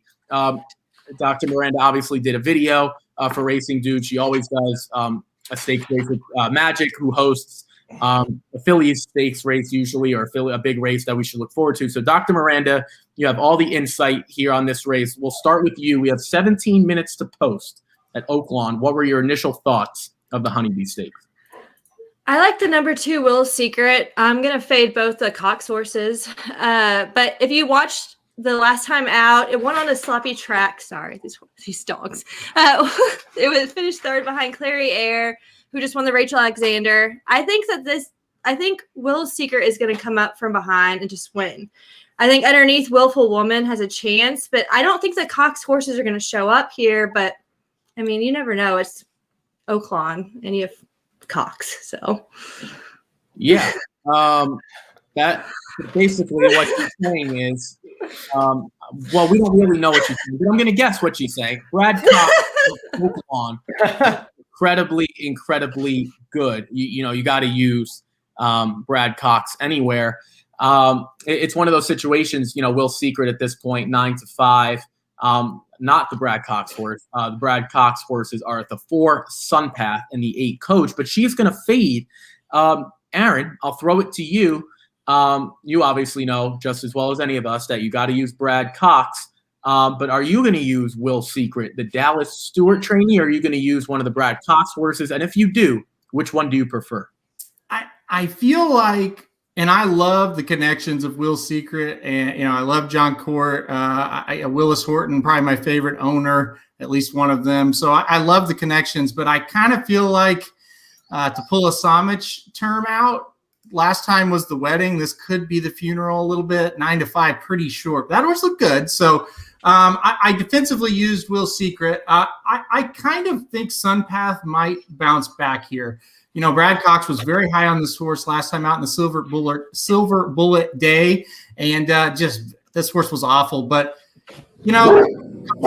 here, so and Cox said, "Hey, I don't know what happened, but we think she's going to run better." So I went back to Sunpath. Yeah, it sounds like Dr. Miranda might be in some trouble. So if she has to leave and take care of that, she will. Vinny, I don't know if you got a chance to look at the Honeybee Stakes. You did. Give us your pick. Are we going Brad Cox, or are we going another way? I'm looking at it now, and I actually prefer the other. I prefer Coach over Sunpath. Aaron said Sunpath was just bad last time, and I don't know. At 5-2, if I had to take either at 5-2, I'd rather take Coach, who I thought ran fairly well last time out. But I have not really. I've looked at this race for all of 2 minutes now, so don't take my opinion on it. Well, you know what? I think we had Mike Samich on the Rocket Hour, and he literally handicapped a pick 4 sequence on the spot. So that's what we do here. We put people on the spot and make them kind of make everyone on the live stream give their opinions. All right, Jared, you are one of the racing dudes. You are Oaklawn Park. So I'm going to throw it to you now, the Honeybee Stakes. I am horse racing. No, you're not horse racing. We're all horse racing. We're all part of the community. No, I'm with I think I would, I had Coach last time, thought she would win. Reading the quotes and kind of what I know from Brad Cox, Coach has missed some training due to the weather out there at Oaklawn, and Sunpath, obviously, he basically was like, I have no idea what happened in that last one. We think a lot of her. She worked good. She's working good. So I think as far as those two, they're both 5-2, 3-1 now on Sunpath. I think I'd lean more towards Sunpath, and I mean playing Dallas Stewart at 9-5 is a hard pass for me. Yeah, I'm kind of with you there. There's some trainers that you want to be a part of at that price, and there's some that you're not. And we're not going to go through everyone that we're not. But unfortunately, Dallas Stewart at a short price isn't all that intriguing either. For me, I thought it was about the 2 Brad Cox horses. It's weird. I actually do have a chance to give an opinion. I think Coach is the one I want. And the reason, it has nothing to do with talent, because I think if Sunpath runs her best, I do think Sunpath is the most talented. The problem is I think Coach can get the lead and probably go gate to wire, because this is not a field that has a ton of speed. The only one on paper that I thought could show some speed is the 1, Tabor Hall.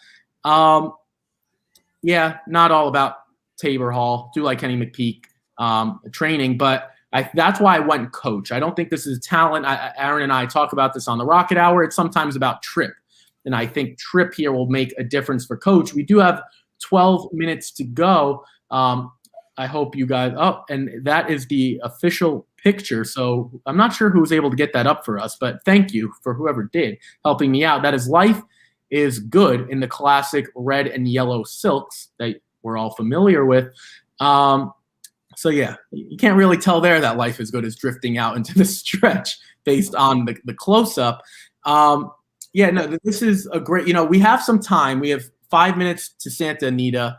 Thank you for whoever put that up. I do appreciate that. Ernie gets great photos for Racing Dude. Ernie hopped on here and put it on there real quick for us. No, I did see, talking about Derby preps, I did see earlier on Twitter, like, well, this is obviously going crazy, that the Gotham was faster than who is it? Lake Avenue, right? Is that the Weyburn? Are you talking about Weyburn? So, I mean, not to say, yeah, I ran faster, and I was like, damn, really? So obviously, Alter and I were texting after Lake Avenue, like, golly, Mott's got her really good right now, and to think that Weyburn ran faster, and yeah, I mean, I was a little surprised by that. I just wanted to throw that out there.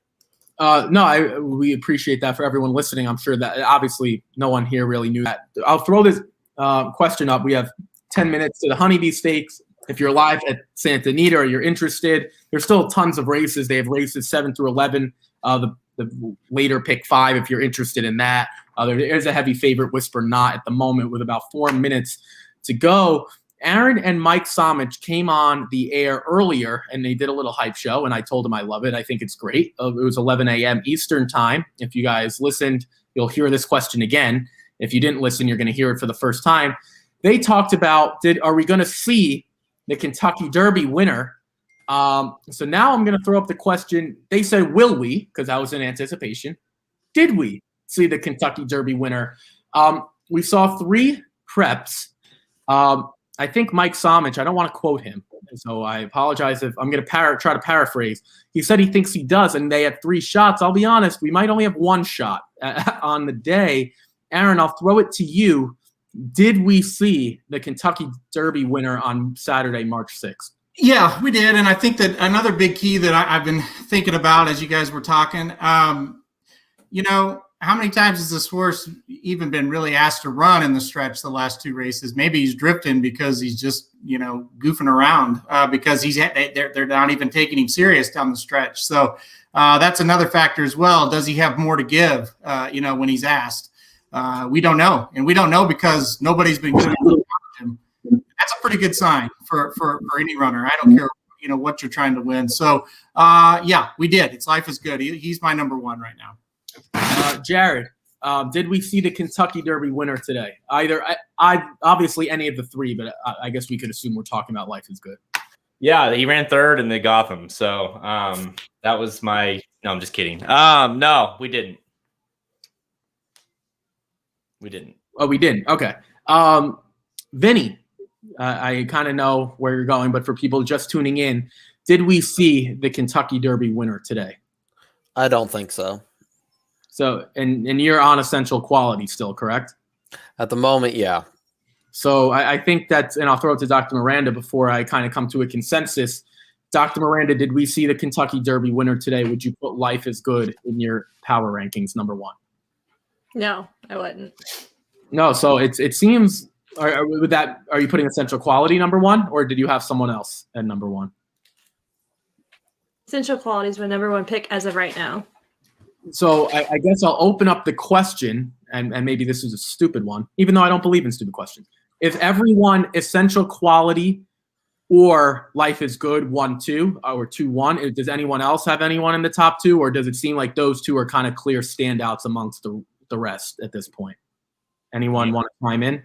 They seem like different levels so far. I mean, they'd be hard pressed right now to come up with someone that could beat either one of them. But we never know. I mean, imagine Life is Good. Unless I don't know, he's going to run in Santa Anita Derby. Is that the next place for him? So I mean, he'd go out and run exactly how you'd want to see a horse, and then all of a sudden it's like shit to me. So that's the thing. Both of these horses are going to run one more time. Really able to step up and give you a definitive. The Derby's not ran in a month, so we got a couple months left, and still time to, like Halterman said, this horse is very immature, and maybe he needs to get mature. I mean, it's only March. Yeah, that's a really good point. Aaron and I talked about this, I think, on and off air, maybe Friday. So yesterday, actually. We were all ready to throw Authentic off. And this goes back to Michael Myers' point. A lot of people were ready to chuck Authentic, and Authentic ended up being one of the best horses in 2020. So I guess the segue is to Jared's point. There's a lot of time in this cycle, like a lot. We still have 2 months. We like 60 days about. There's a long ways to go. There could be a horse that emerges. There could be a horse that throws in a great effort. Talking about real quick, talking about Derby, a horse that maybe like our good friend Paul, it's in the fantasy league there, Free Beers Paul. Thursday, Gulfstream Park, race 8, Prevalence. Oh.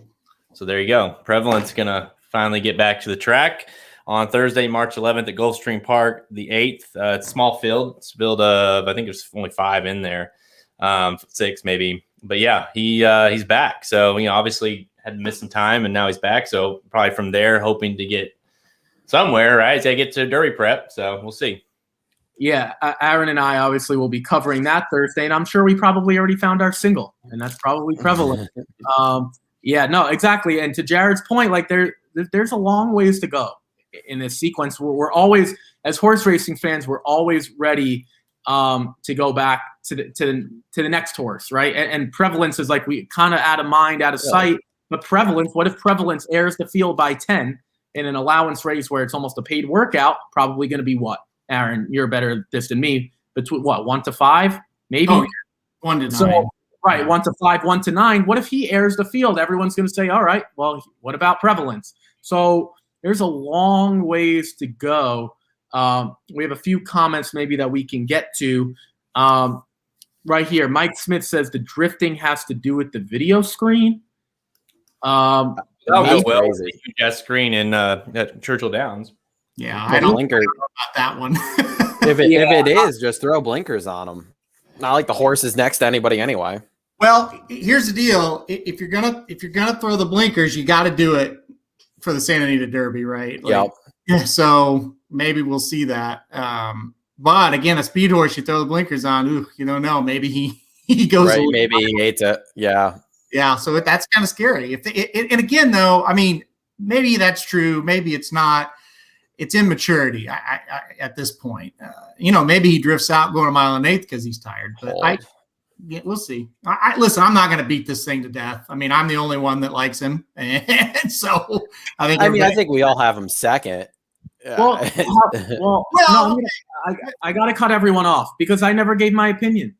I would right now. I put Life is Good on top, and the reason is running styles. We've seen time and time again.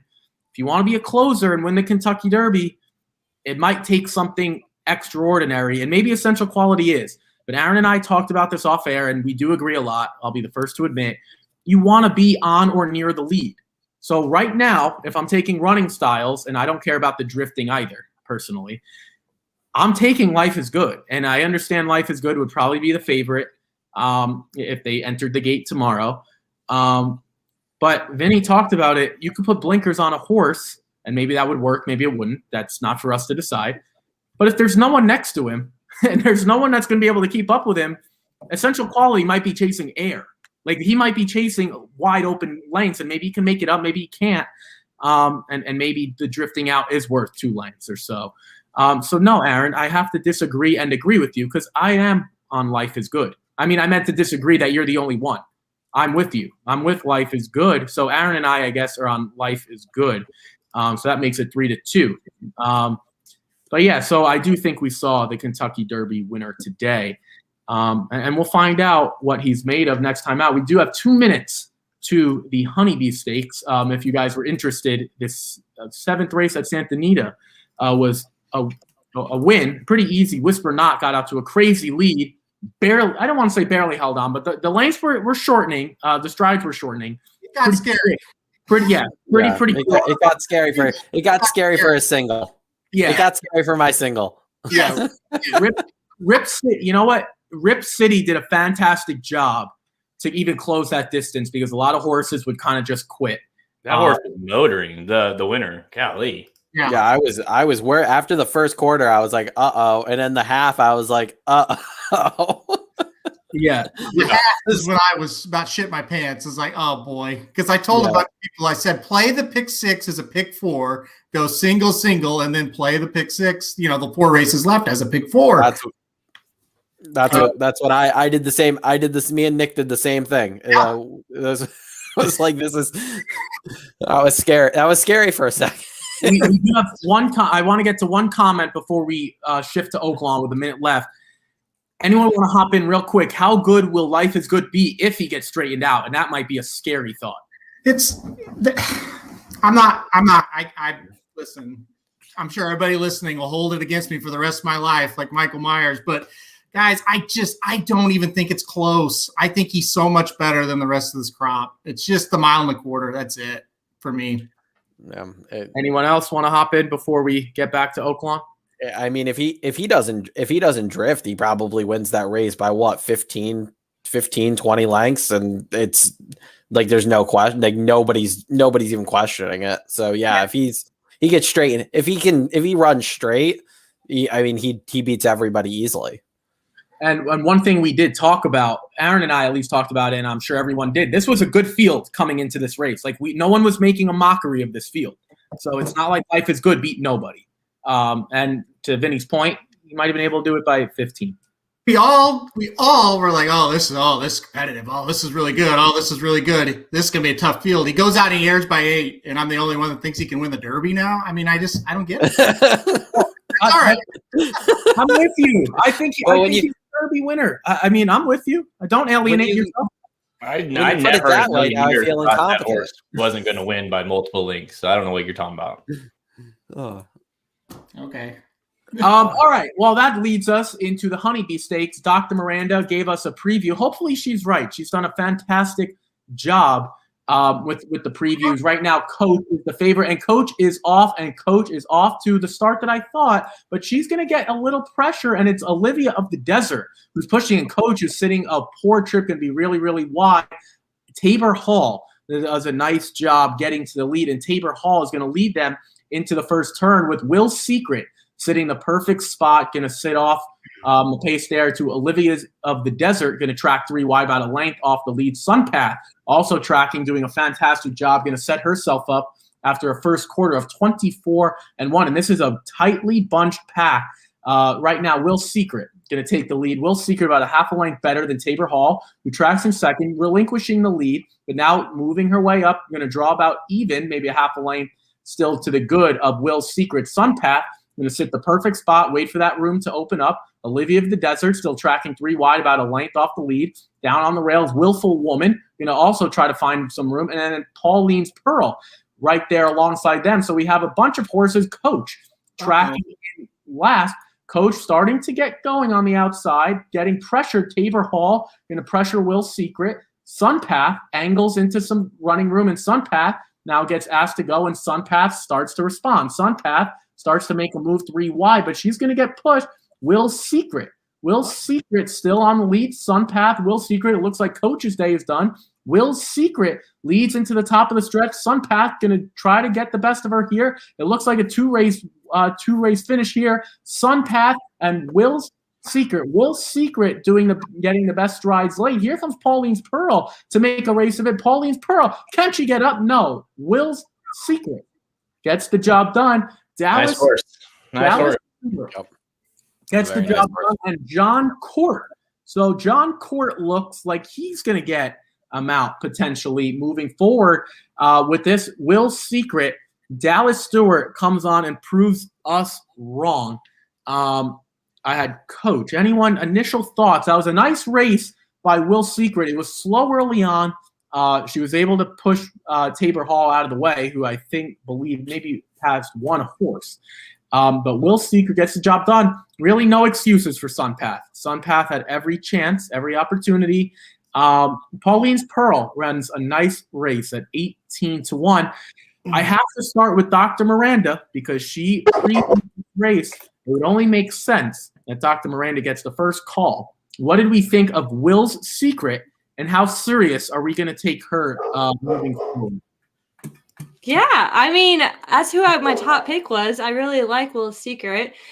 I mean, I think the top pick for the Oaks, though, right now is between Clarier and Travel Column. Flojo on Travel Column last time just fell asleep. I think Travel Column will win the Oaks. That's what I'm just going to say right now.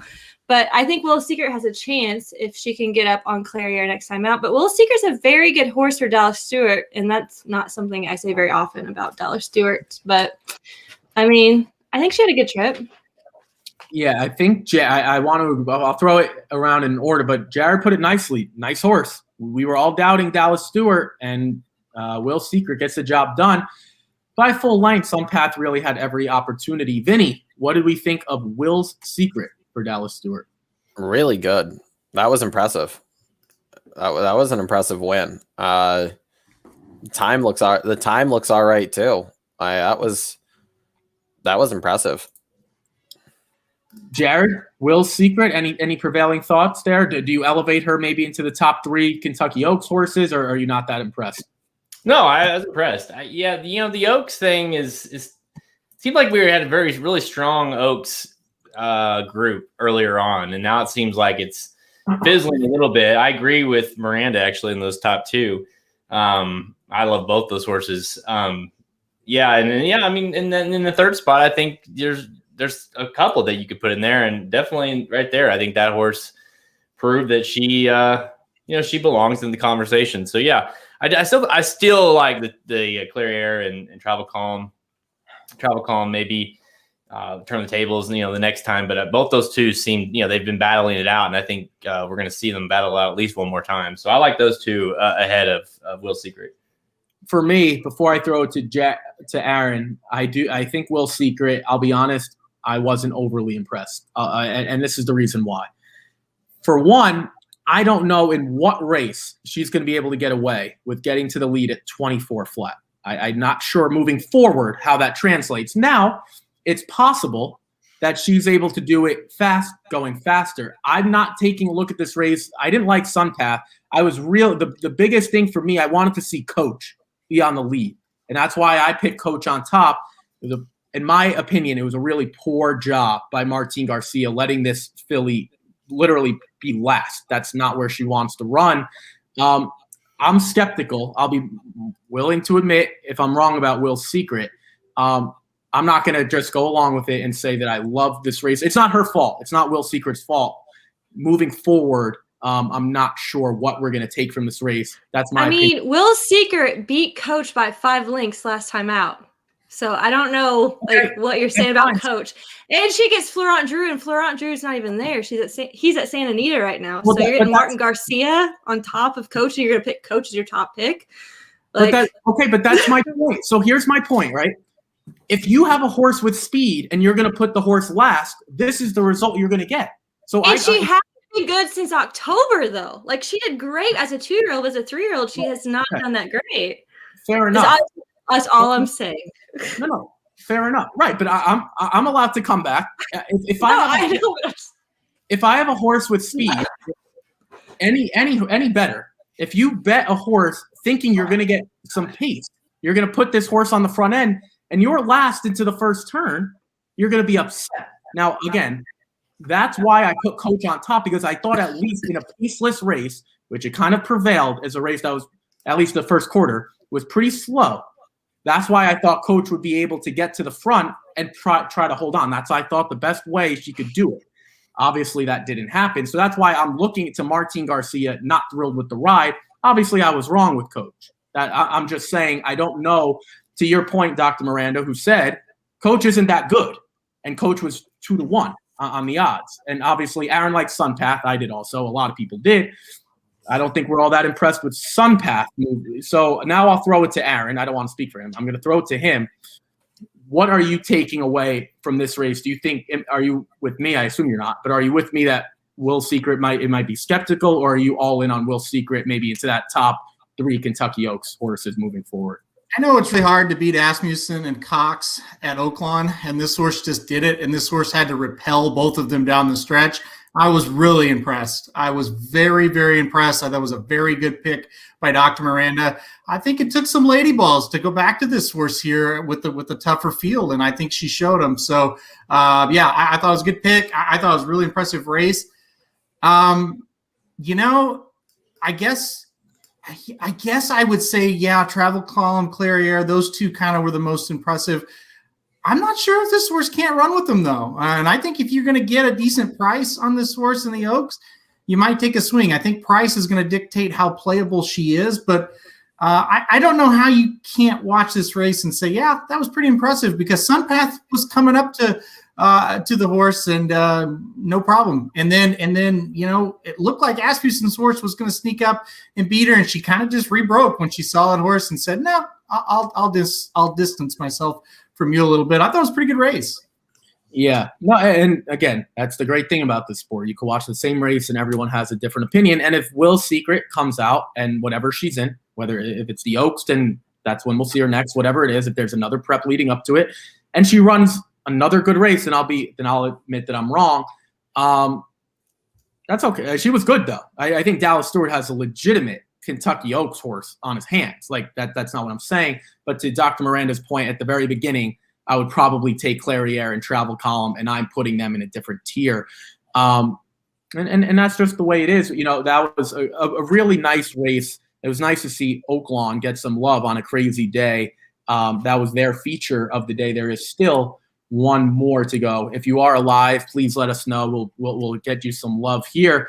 There's one thing I want to do, and we do this a lot on this show. There's 5 of us, but we're going to break it into 2 groups of 2. I'm going to stay out of it. We're going to do a draft pick 4. Now, usually, and Aaron's shaking his head. I'm going to let him take charge in terms of this. We're going to let Dr. Miranda and Aaron be a team. We're going to let Jared and Vinny be a team. I'm going to stay out of it. I've got nothing to do with it. I believe Aaron and Dr. Miranda were a team last time. Last time we did this. I hope Jared and Vinny are listening to me. If they're not, then maybe I'll have to replace them. All right. You guys are a team. So what we're going to do, race 8 through 11, which means we'll be on here for a while. But 8 through 11, that's what we're going to do. We're going to draft this pick 4. We're going to start here in the San Carlos Stakes. We got 16 minutes to go. Dr. Miranda and Aaron, you guys are up first. I'm going to write it down. We'll play it for what do you guys want to do? We'll play it for $5. Let's just say 2 by 2 by 2 by 2. That's what we're going to do. So you guys come up with a horse, and then Jared and Vinny will come up, and we'll switch back and forth. I'm going to host. I am not taking part of it. Aaron and Dr. Miranda, you guys are up first in the San Carlos. Who do you guys want to go with? Can I bring in can we bring in a third member of our team? Sure. I can't see who that is, but we've got Papa Dude. He was trying to get on to give us his Honeybee thoughts, but he had some troubles. So I'm going to bring Papa Dude on, and he's going to be on Miranda and I's team for this Santa. He said he's looked at it. So hold on, I'm going to bring you in. All right, there you are. You see us. I'm here. All right, Miranda, great pick on the Honeybee. Thank you. Is that your top pick as well? That's who I picked, obviously. Bullshit. It was definitely. Don't lie. It was too. You're the one who was telling me he couldn't make it. By the way, there was a damn horse in the Gotham Wayburn or something like that won the Gotham. I picked that one too. Oh God. I did too, Papa Dude. I know. Well, Yeah. All right. We got. Okay, let's get serious. What are we doing? Okay, so you, Aaron, and Dr. Miranda are gonna pick one horse this race, and we'll do this. We're gonna draft a pick 4. I guess I'm gonna team up with Aaron and Jared and Vinny. Yeah, and I'm gonna go with them. So you, Aaron, and Dr. Miranda, you guys have to come up with one horse for the 8th race at Santa Anita. You guys talk amongst yourselves. All right. I'm really nervous. Have you looked at the race? Be serious. I am. I've got it written down right here. All right. Well, who do you like? I have one. I like the 1, the 6, or the 2. Okay. I like the 2. I like the 2. Okay. I don't like the 2 that well. Well, that figures. Did you guys think of 2 the against 7? 1. 2 against 1. Did you guys think of the 7 at all? No. No. No. No. I really don't want to do the 1, so I don't want to do that. All right. Yeah, fine. You guys take the 2. That's fine. We'll take the 2. All right, you guys are going to take 2, and that is Extra Hope, Juan Hernandez and Richard Mandela. All right, it is our turn. Me, Jared, and Vinny. I'll let Jared go first. Jared, what were you thinking here? What are we doing here? Okay. Vinny, you're up. What were you thinking first? We're picking a horse. We're 2 by 2. Give us your top choice. I have the 7 as my top choice here. I've got the 7 and the 3. So I'm glad he's not on our team, Miranda. Well, we're actually all on a team together, so it's going to be interesting. Vinny went with the 7. Jared, what were you? Yeah. What? I can't hear anything over Papa Dude. Jared, me, you, and Vinny have to come up with one horse for the 8th race, the San Carlos. We can't use the 2 because the other 3, Dr. Miranda, Papa Dude, and Aaron, are. And the logic. Who is the horse that you guys are that you like? Yeah, that's what. And Vinny said the 7. For me, I like my backup. I like the 3. I like both. From this game standpoint, I think I like the 7. Okay, so I use the 7 a little bit also. So we'll go with the 7. So we're gonna go 2-7.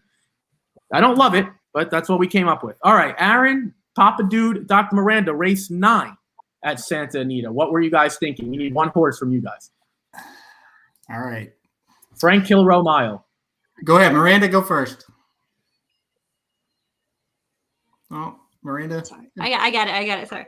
So I really liked the number 9, Ride a Comet.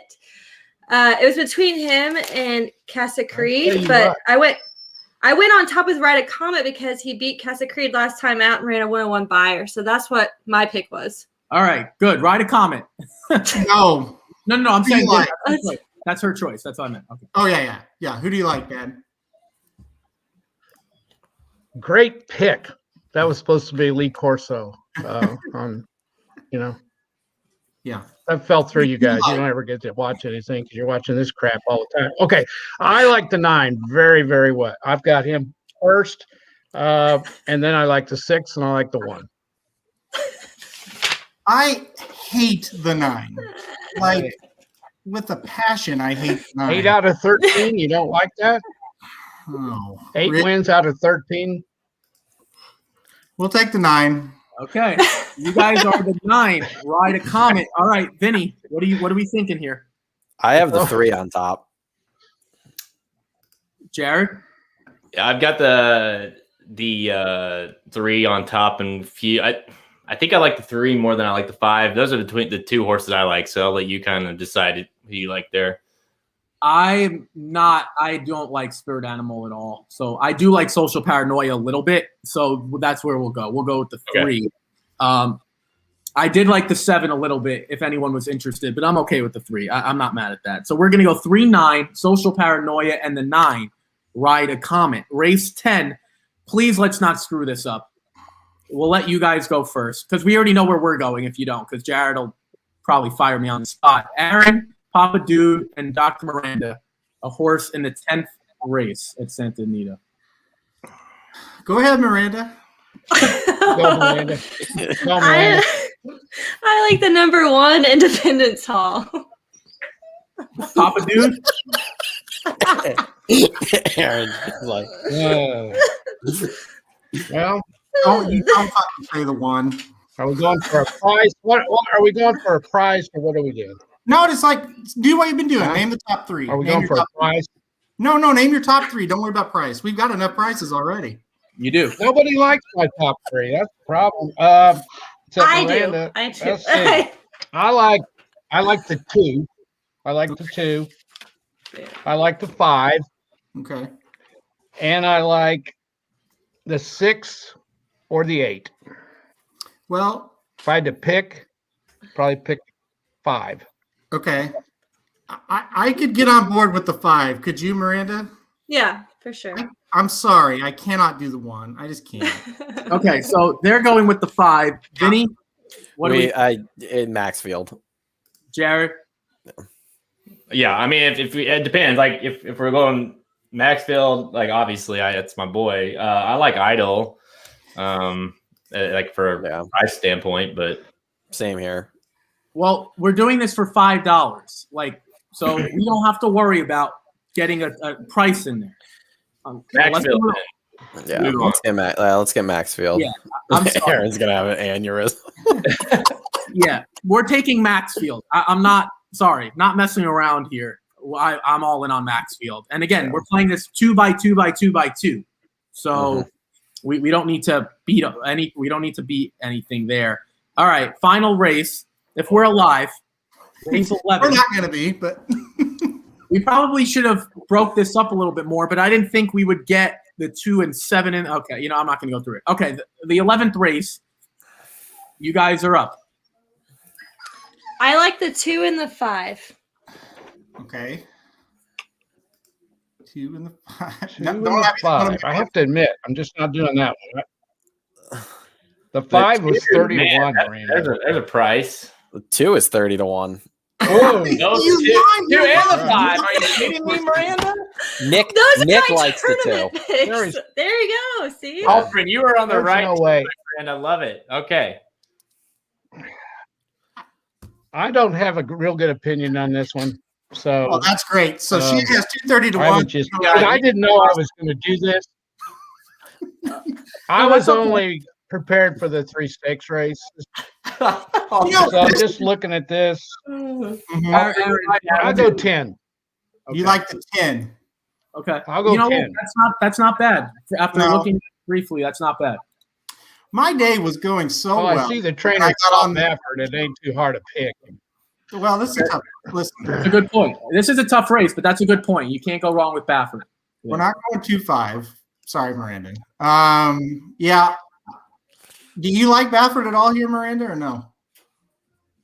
I mean, anybody can win this race if you look at it. But I mean, the 10 has been working out really well. So I like the 2 and 5 because they're working out well. But let's go with the 10. Let's just roll the dice, see what happens. Rolling the dice is 5. The 10 was my definitely be, yes. Yeah. So you guys are going with the 10? Oh, the 10. Yeah. Okay. Vinny, what are we thinking? Race 11. I have the 4 on top here. Jared? Yeah, this one was tough for me when it came to the top play, especially in the tournament. I ended up playing the other Baffert, the 11, but I do like the 4 quite a bit as well. So, I mean, this one, if it's not Baffert, then you can just take a pick. So who do you like, Ricky? I like the 4, and I'll be really simple. If this horse is going to face Harbored Memories, Dream Shake, Concert Tour, that's enough for me. Even though, so I'm all in on the 4. So I think Vinny and I are kind of thinking the same. Jared, it kind of seems like, so that's where we're going to go. We're going to go 4-10, right? In the last. And to be fair, Halterman and I were talking about this race earlier, and it's like, I don't think Dream Shake ran absolutely awful, all things considered, in that race. So it's like, well, it didn't not flatter the 4, I guess. So someone correct me before we have the 2-7 with the 3-9. With the 2-5, with the 4-10. That is our pick 4. It's small. We're not going to recommend you play it for $5. I was hoping we'd be a little bit more sensible. So I'm going to recommend some people play it for 50 cents instead. I know Aaron might have actually really thought about some things while we were doing this. I could see he's a little visibly upset with the selections we came up with. But that's okay. We're going to hope if we get this home, it's going to pay. We know that. I'm hosting that for everyone now. So we'll be rooting for this unless you guys have some real teams. This is what we have. There we go. So there we go. It's not going to cost you too much if you want to, put this together. Should have included. It's only $8. So I think if you're playing this, you got to throw in Dr. Miranda's 2 horses in the last race just to try to juice it up a little bit. on. Yeah. Yeah. Or Gonna be or you exciting. cannot Hey, good save idea. yourself some money. You could save yourself a few bucks by not including those horses. Who knows? We do have 8 minutes to play. This is a wide open race. The 9, Tigre del Slugo, or Sluggo, I don't know if I'm saying that right, is the favorite. 2-1. Joel Rosario, obviously going to attract some money there. Well, let's go around the room here. Aaron, I'll throw it to you. Who is your top choice in this spot when you were putting together the sequence on your own? Yeah, when I was on the Rocket Show with you, I was leaning towards the 1, Storm the Court, but I thought there's no way. I just can't do that. I went with the 7, Exalted. I think this horse is on the right trend, and I think this is a horse that's getting ready to have a pretty good season. They just have had some trouble figuring him out, but he's finally, to me, they've got him figured out. They've got Mike Smith. I just think this horse is gonna run pretty well today. Didn't get that 10-1 down to 5-1, but I still like the 7. Papa Dude, what were you thinking here? Your top choice? Oh, I wasn't thinking very much, to be honest. Let's see. Who'd we pick, Miranda? The number 2. Who'd we pick in that one? 2. Yeah, that's right. The 2. I like the 1 really the best, but then I got to looking a little bit more. I don't really like anything about the 2. I just kind of like the number. Well, you know what? You're probably along with the rest of a lot of racing fans who just bet names and numbers. That's fine. That's hey, who knows? The Extra Hope has a chance. Dr. Miranda, did you also put Extra Hope on top? I did. I did. Extra Hope. No, Extra Hope's been working out well. I mean, ran a 95 buyer back in November. It's coming off a layoff. I think it has a good chance here. So gonna be positive. Yeah, it's funny. You criticize me. Looking back on this, hey, Ricky, looking back on this, I really picked the 1, to be honest. And I kind of wrote the numbers down wrong. And okay. Because got Velasquez riding it. Mm-hmm. Right? Yep. I've heard of the trainer, which is good. This horse ran in the Arkansas Derby, I believe, Aaron. Mm-hmm. Ran really shitty. Yeah. I know. I looked that up.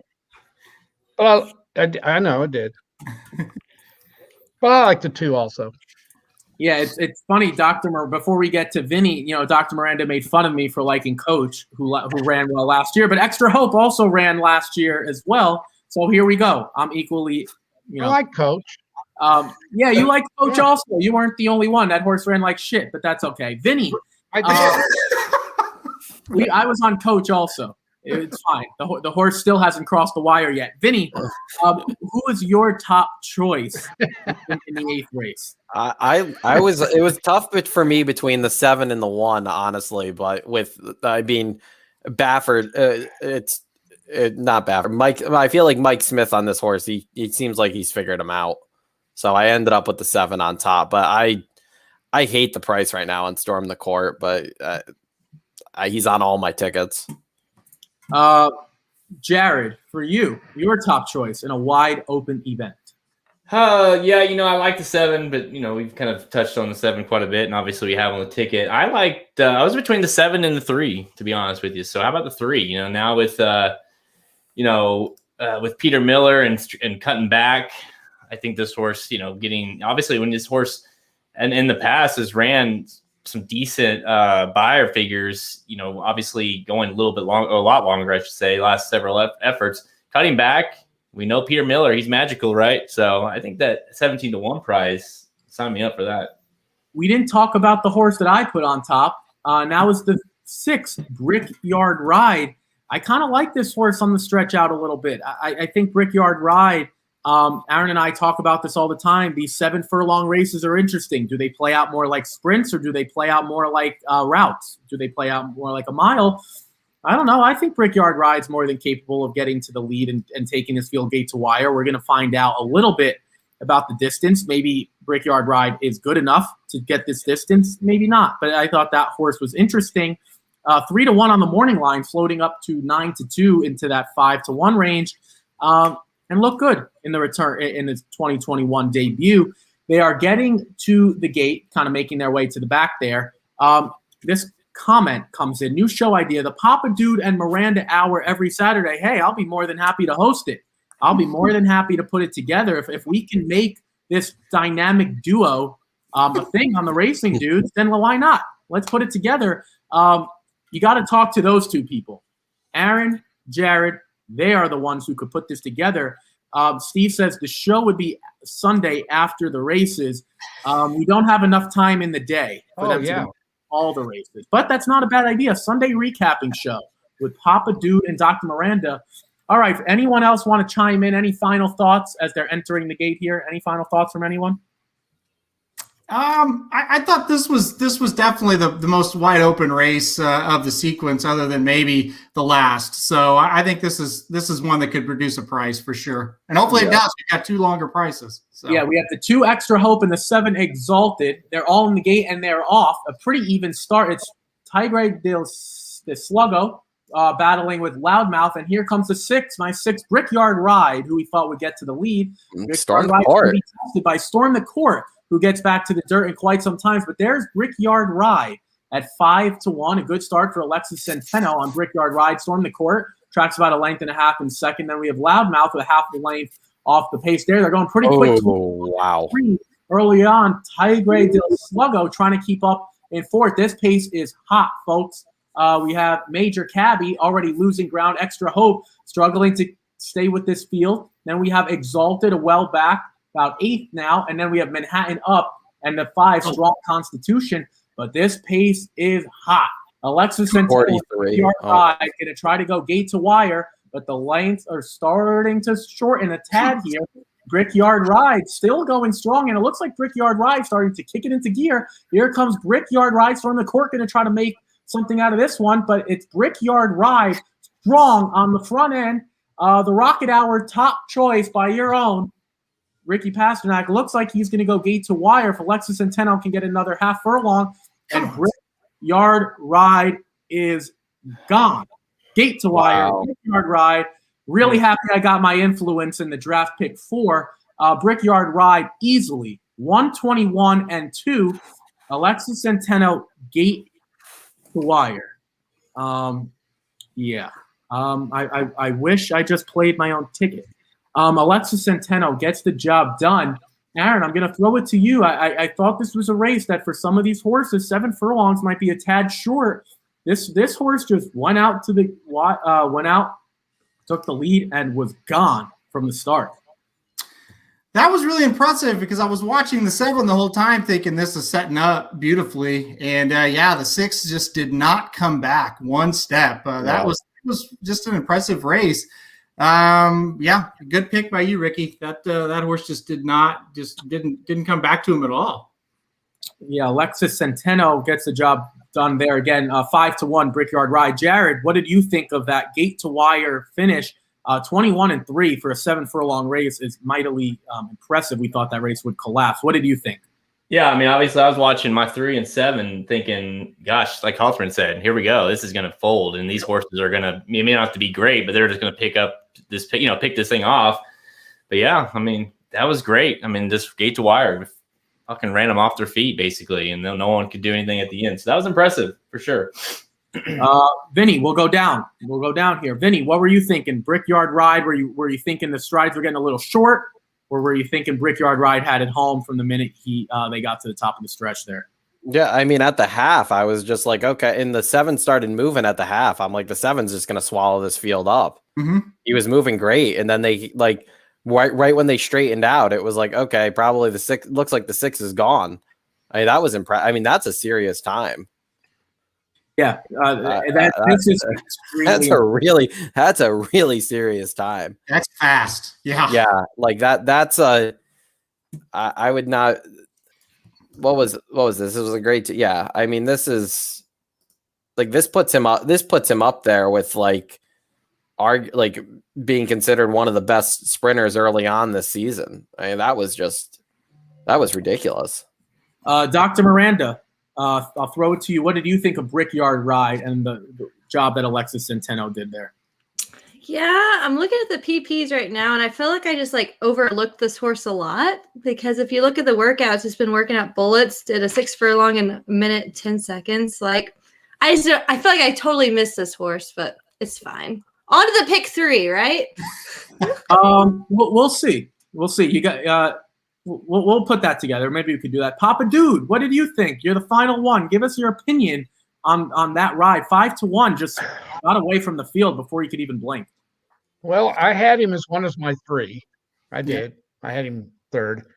So I don't know. I don't much have to add. I don't know what I can add to what you guys have said.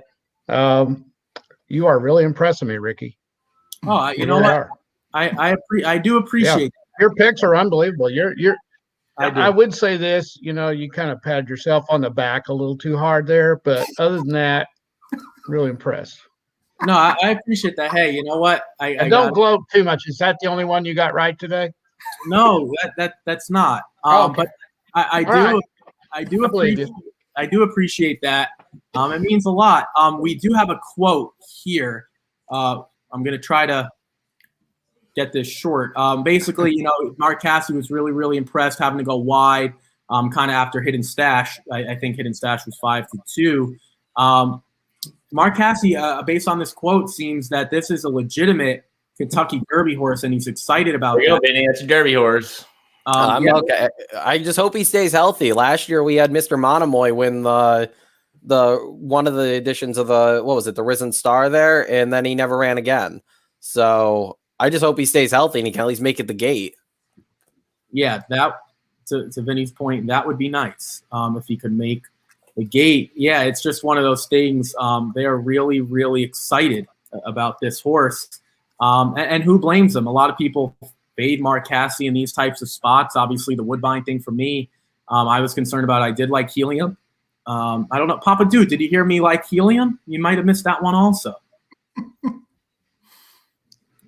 I wanted to get on for that, and I couldn't, or wasn't asked or whatever, because I liked him too. I really did. I wouldn't have picked him to win, but I did like him. He would have been my long shot. You've never he even would have. You want to know why? You want to know why? Wow. You probably don't care, but you want to know why? Yes, we do. You want to know why I like? Yes. Answer yes or no, Ricky. Do you want to know No, why? oh, sorry, you're asking me. Yes, of course I want to know. Yeah, okay. I liked him because just the opposite reason. You don't like him because he ran at Woodbine, I think I heard you say, right? Mm-hmm. Yeah. Well, see, Woodbine's in Canada, right? Mm-hmm. Right? Woodbine's Canada. I think Canadians are a lot smarter than Americans. So I'm figuring he got up there in Canada and learned a few things. That's why I liked him. Hey, you know what? That is possible. That was the angle I was playing. That is possible. But he had won 2 races. He had won 2 races. When I was handicapping that, I thought I was handicapping an Arkansas bred allowance race in Oakland is what I thought I was handicapping. Those horses weren't very good. You have to admit that. The Woodbine horses are always tough to figure out. Again, this was, it's funny. We talk about United States debuts. This was actually his United States debut, honestly. Like, it's funny. We talk about European runners. We have a quote here about highly motivated. I'm just going through the quotes as I'm getting them in from these Derby races, so just bear with me. It sounds like Castellano he seemed happy with it, which is hilarious to me. But obviously on to better things, he sounds like. But we'll see about that. He's going to have to be really motivated in the next one. I got one for Life is Good. Hang on. Okay. Yeah, that's good. We're going to get these quotes in. Obviously, they're all coming in. That one was from the Gotham. Jared's getting us, some press releases and comments and things like that, because we do have plenty of time to our next race at Santa Anita. Because Dr. Miranda asked, we will do a pick 3. Let's try to be a little bit better here as a group, as a collective group. Let's try to be a little bit better. So we're going to take that off. We apologize for that. You didn't make it through the first leg. Can I make a suggestion on the pick 3? You can do whatever. Of course, you're the boss. 2 by 2, like teams of 2, 3 horses a race. I like that. So what we're going to do, and that is perfect, we'll play a little pick 3 here. So what we're going to do, we'll go Aaron and Papa Dude, father, son. I'll go with Dr. Miranda. I'm not going to let girlfriend. Yeah. I'm not going to let her influence my decision. And then we're going to go with Jared and Vinny. Jared, I don't know if you heard real quick. We're going to do a pick 3. So we're going to do 3 by 3. Same teams of 2. You're going to be with Vinny. All right. This is what we're going to do. Hey, Ricky, we're going to produce a G1 winner this race. Ooh. We might. You guys are producing. Okay. We might get a G1 winner, or we might have a horse finish last. We don't know. All right. Aaron and Papa Dude, you guys are up. This real quick. We're going to keep this quote up. This is about Mike Smith on Life is Good. So you guys can read through that. Obviously, I'm sure. Yeah, that's the quote about the screen. Yeah, of course. Right. Again, about the screen. All right, Aaron and Papa Dude, we're going to start over. Race 9. The pick 3 here. What were you guys thinking? What do you guys want to do? Let's see. I like the 6 the best, and then I like the 3 probably second. Any thoughts? I like the 6 also. I like the 9 the best, and I like the 1. Well, let's go with 6. Yeah, it sounds like. Let me look at the 3. Let me look at the 3 real quick. 3's Fletcher coming up. Because that's Fletcher. Yeah. Okay. I mean, I could throw him in there. Why do you not like the 9? I just don't like him at a short price. I don't. I know you love Canada, but okay. Just at a short price, I didn't like the 9. No, he's 1/8 out of. He's 1/8 out of 13. Yeah, no, he's very consistent. I like that. Yeah. So you don't think we need to throw him in there? Well, we got to pick one horse. So that's the thing. Like if I have to we're just picking one. I'm sorry. I thought you and I were doing one. Okay. Oh, I'm tuning in. I'll go 6. Hold on. You made us come up with an idea. What if we each did one leg of it? So like Papa Dude and I did the first leg, you guys do the second leg, and then Jared and Vinny do the third leg. And that works. Yeah, no, that works too. Oh, so you and Papa Dude are covering this race 9. I like this. Okay. All right. Good idea, Papa Dude. So for the record, real quick, you and Papa Dude will take race 9. Yep. Oh, great. Vinny and I get the last race. Yep. And Vinny and Jared will take race 11. Okay, so Papa Dude and Aaron, you guys have the entire race. Include as many or as little as you want. No, you can only include 3. You can only include 3. You can only include 3. Okay, you got to limit it to 3. Okay. Well, I like that. I can go with the 6. Okay. I'll agree with you on the 6. Well, do you want to go? I like the 9. 3, 6, 9. If you're going to agree with me on the 6, then I'll compromise on the 9. That's fine. I don't care about the 1. Yeah, that's great. That'll work. You know what about the 1? I mean, are you worried about leaving off the 1? That's the only question. No. Okay. No. All right. I can do that. 3, 6, 9 for us. 3, 6, 9. Okay, I'm writing that down. So 3 by 3, they're going with 3, 6, and 9. For the record, folks, that is Social Paranoia, the 3, the 6, Flavius, and the 9, Ride a Comet.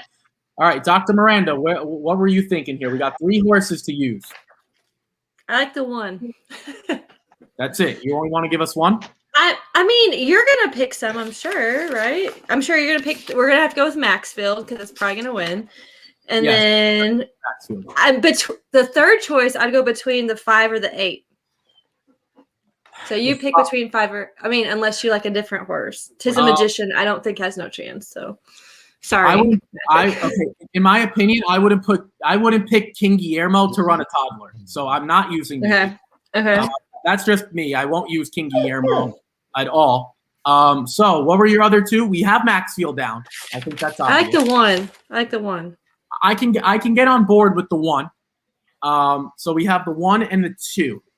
I'm really back and forth between the 4 and the 5. I think the 4 is a price that might be interesting. I don't love Idol. Now that's just me, but I do like Express Train. Do you have a preference between the 4, 5, or the 6? I really don't want to use the 6, so really the 4 or 5. Do you have a preference there? I would use the 5. Okay, you would use the 5 Express Train. Are we allowed to phone a guest? Because for me, I'd much rather use Coastal Defense. We can only go. I'll let Dr. Miranda take it because I think Maxfield is going to win. So we'll go 1, 2, 5. That's the way we're going to go. Sure. Vinny and Jared, you guys have the last race, race 11. You have 3 horses. You guys are up. Who did we use? The 4 earlier, Vinny? Yep. Man, I think we both like the 4, and I mean, I like the 11 for the other Baffert, but if you want to go for prices, I'm okay with the other Baffert if we can use the 9 as well. Yeah, that's fine. I like the 9. Okay. Yeah. Okay. So 4, 9, 11. 4, 9, 11. That's how the pros do it. Real quick, 20 seconds. I wish we were the same. So real quick, race 9. We have 3, 6, 9. That's Social Paranoia, Flavius, Ride a Comet. Race 10, we have the 1, 2, and 5. That's Independence Hall, Maxfield, and Express Train. And in the 11th, we have 4, 9, 11. That's Mr. Impossible, First Class Dad, and the 11 Defunded, the other Baffert. I will put that in. Anyone object before I officially put that up? Or we're good? Don't hear any objections. Don't hear any objections. Thank you, Aaron, for actually responding to the question. All right, folks, we have the 9th race here at Santa Anita. This is another good one, the Frank Kilroe Mile. We'll get that up. I'm going to type this in, but I'll get that up for us, and we could talk about it. Aaron, I'll start with you.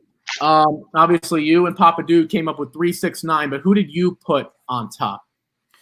Yeah, on top, I went with the 6 Flavius. I like the Chad Brown shipper. Last time out, shipped to Del Mar, almost won. Kind of getting back to the distance he wants to run, I think. So I had the 6 Flavius on top. I like the price right now, 5-1. This was 6-1 morning line.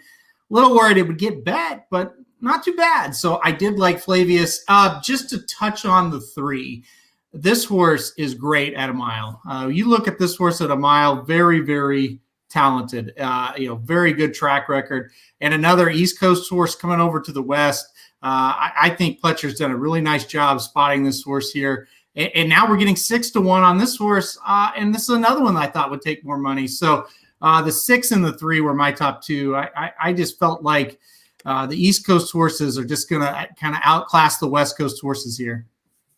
Papa Dude, did you have anyone that you wanted to put on top, or someone that we should talk about a little bit? Well, I like the 9 the best, and I've already talked about it. I did like the 1, and the reason I did here, he has won at Santa Anita. It was on the 26th of December. It was a grade 2, and I like that he's won there. He's on the West Coast, so he didn't have to ship. I think that's kind of why I liked him a little bit better. The 6, so I had 9-6-1 was my top 3, so I had everything but the 3. 9-6-1. And now it's Ride a Comet, Flavius, and Smooth Like Straight. Dr. Miranda, who did you like on top? This is a wide open event. I think you could make a case for a lot of them. My top pick was also the number 9. I mean, he's gone 4-4-4. I just think he's the one to beat. He beat Casa Creed last time out, and I think the 9 has a shot of going. He's going to stop the pace, and I think he has a shot here, but we'll see what happens. I also like the number 1, like Papa Dude, but we'll see what happens. Vinny, what were we thinking here? We got another good group. This is, I would say, probably the most competitive in these stakes races, in my opinion. Who did you want to put on top here? I have Social Paranoia on top. Pletcher just doesn't ship out here very often, and when he does, his horses usually win. I don't. He came in 4th last time in the Pegasus World Cup turf, and the horses that beat him arguably would be very short prices here. So I mean, I couldn't believe he was 8-1 on the morning line. I can't believe we're going to get 6-1 on him. I think Pletcher has this horse ready to go. I almost actually singled this horse on my tickets.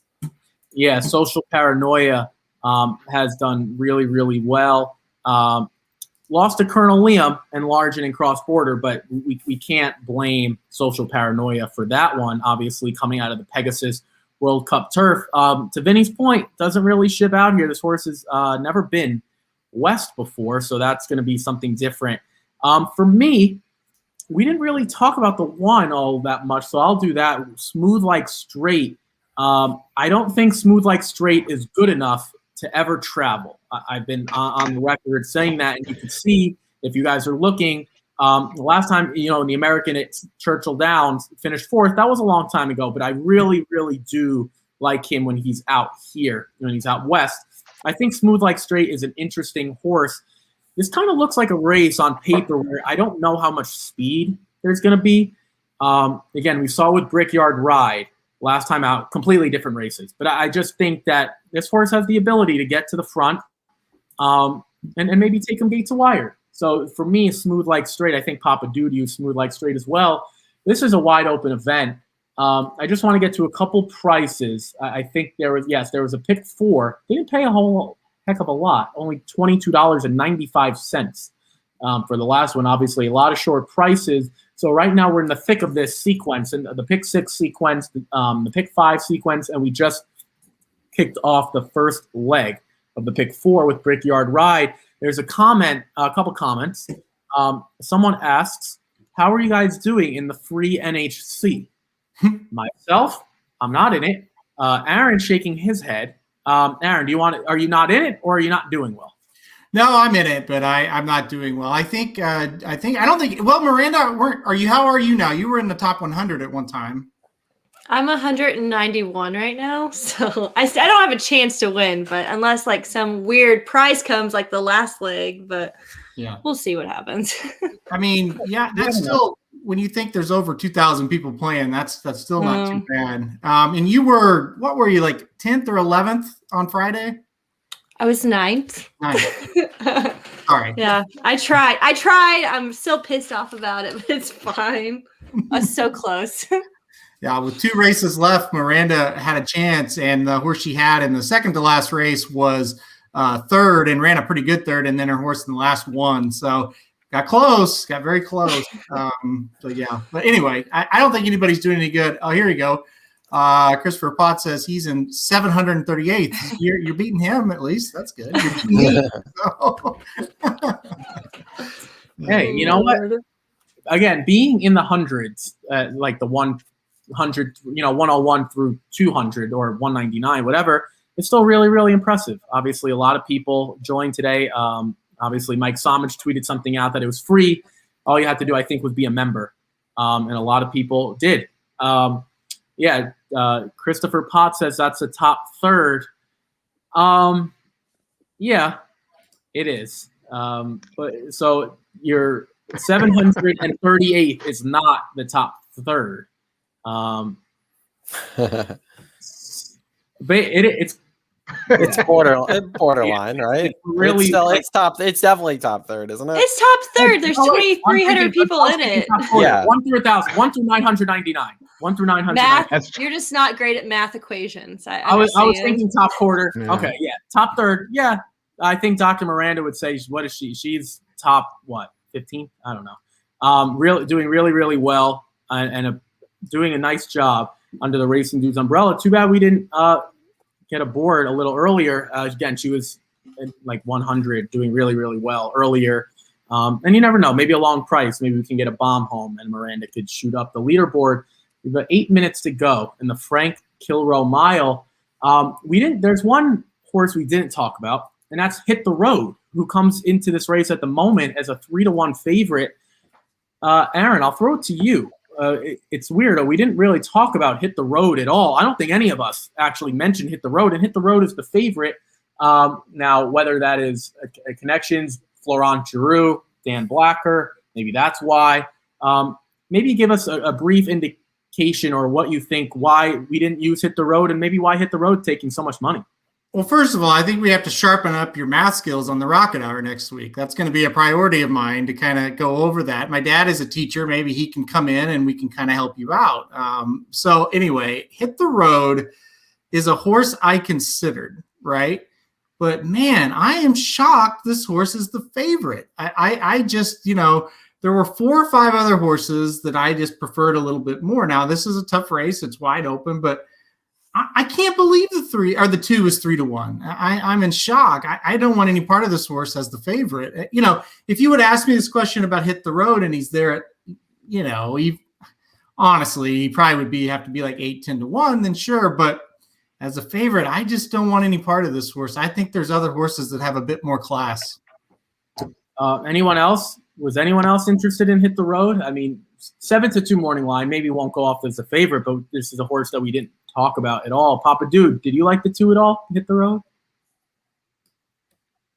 I considered him a little bit. He'd won 5 out of 8. He'd won 2 in a row. He's won recently there, I believe in February, early February he'd won. But no, I would not have put him as a favorite. No way. Yeah, these some of the turf races that he's Hit the Road's been in, they're questionable fields, right? I mean the Thunder Road here at Santa Anita, we don't know what to make of that. Then a turf stakes at Del Mar last summer, the Run Happy Oceanside. I don't know. I don't know if that really stacks up, right? And I think that might be the question. So to Papa Dude's point, maybe he likes him a little bit, but not the favorite. I would agree there. There's one Chad Brown runner that, I know Vinny and I always love Chad Brown. That's Spirit Animal. We talked about Flavius a touch. That's what's going to get Flavian Pratt. But Joel Rosario and Chad Brown, I don't know. 12-1 seems a little low for a duo like that. Dr. Miranda, is there anyone that we didn't get a chance to talk about that you might be interested in? Anyone we didn't get on this pick 3? Any maybe a win bet or maybe a tournament play that you can give out? No, I'm just really high on the 9. I mean, it could get last place. We'll see what happens. But I really like the 9 and I like the 1. So we'll see what happens. Like straight. Yeah. Ride a Comet was good in the tropical turf. Gonna come out here. No Santa Anita experience, but there is some Del Mar experience that we could move off of. Ride a Comet wins, right? The last time Ride a Comet hasn't won was the Hall of Fame back at Saratoga, and that was over yielding course to a horse named Raging Bull. I don't think that's too much of a downgrade there. Yeah, Ride a Comet just seems to win. This is going to be interesting. Again, we're looking at the tote board here. You have Smooth Like Straight 5-1, Hit the Road 7-2, Social Paranoia a juicy 7-1, Flavius 5-1, Casa Creed 9-1. There are a lot of horses here and a lot of good connections. Vinny, is there a horse that we didn't get a chance to talk about that you're maybe interested in? Or is there, based on the tote board, is there maybe a horse that you want to go in on a little bit more? And what are your thoughts here with 5 minutes to post?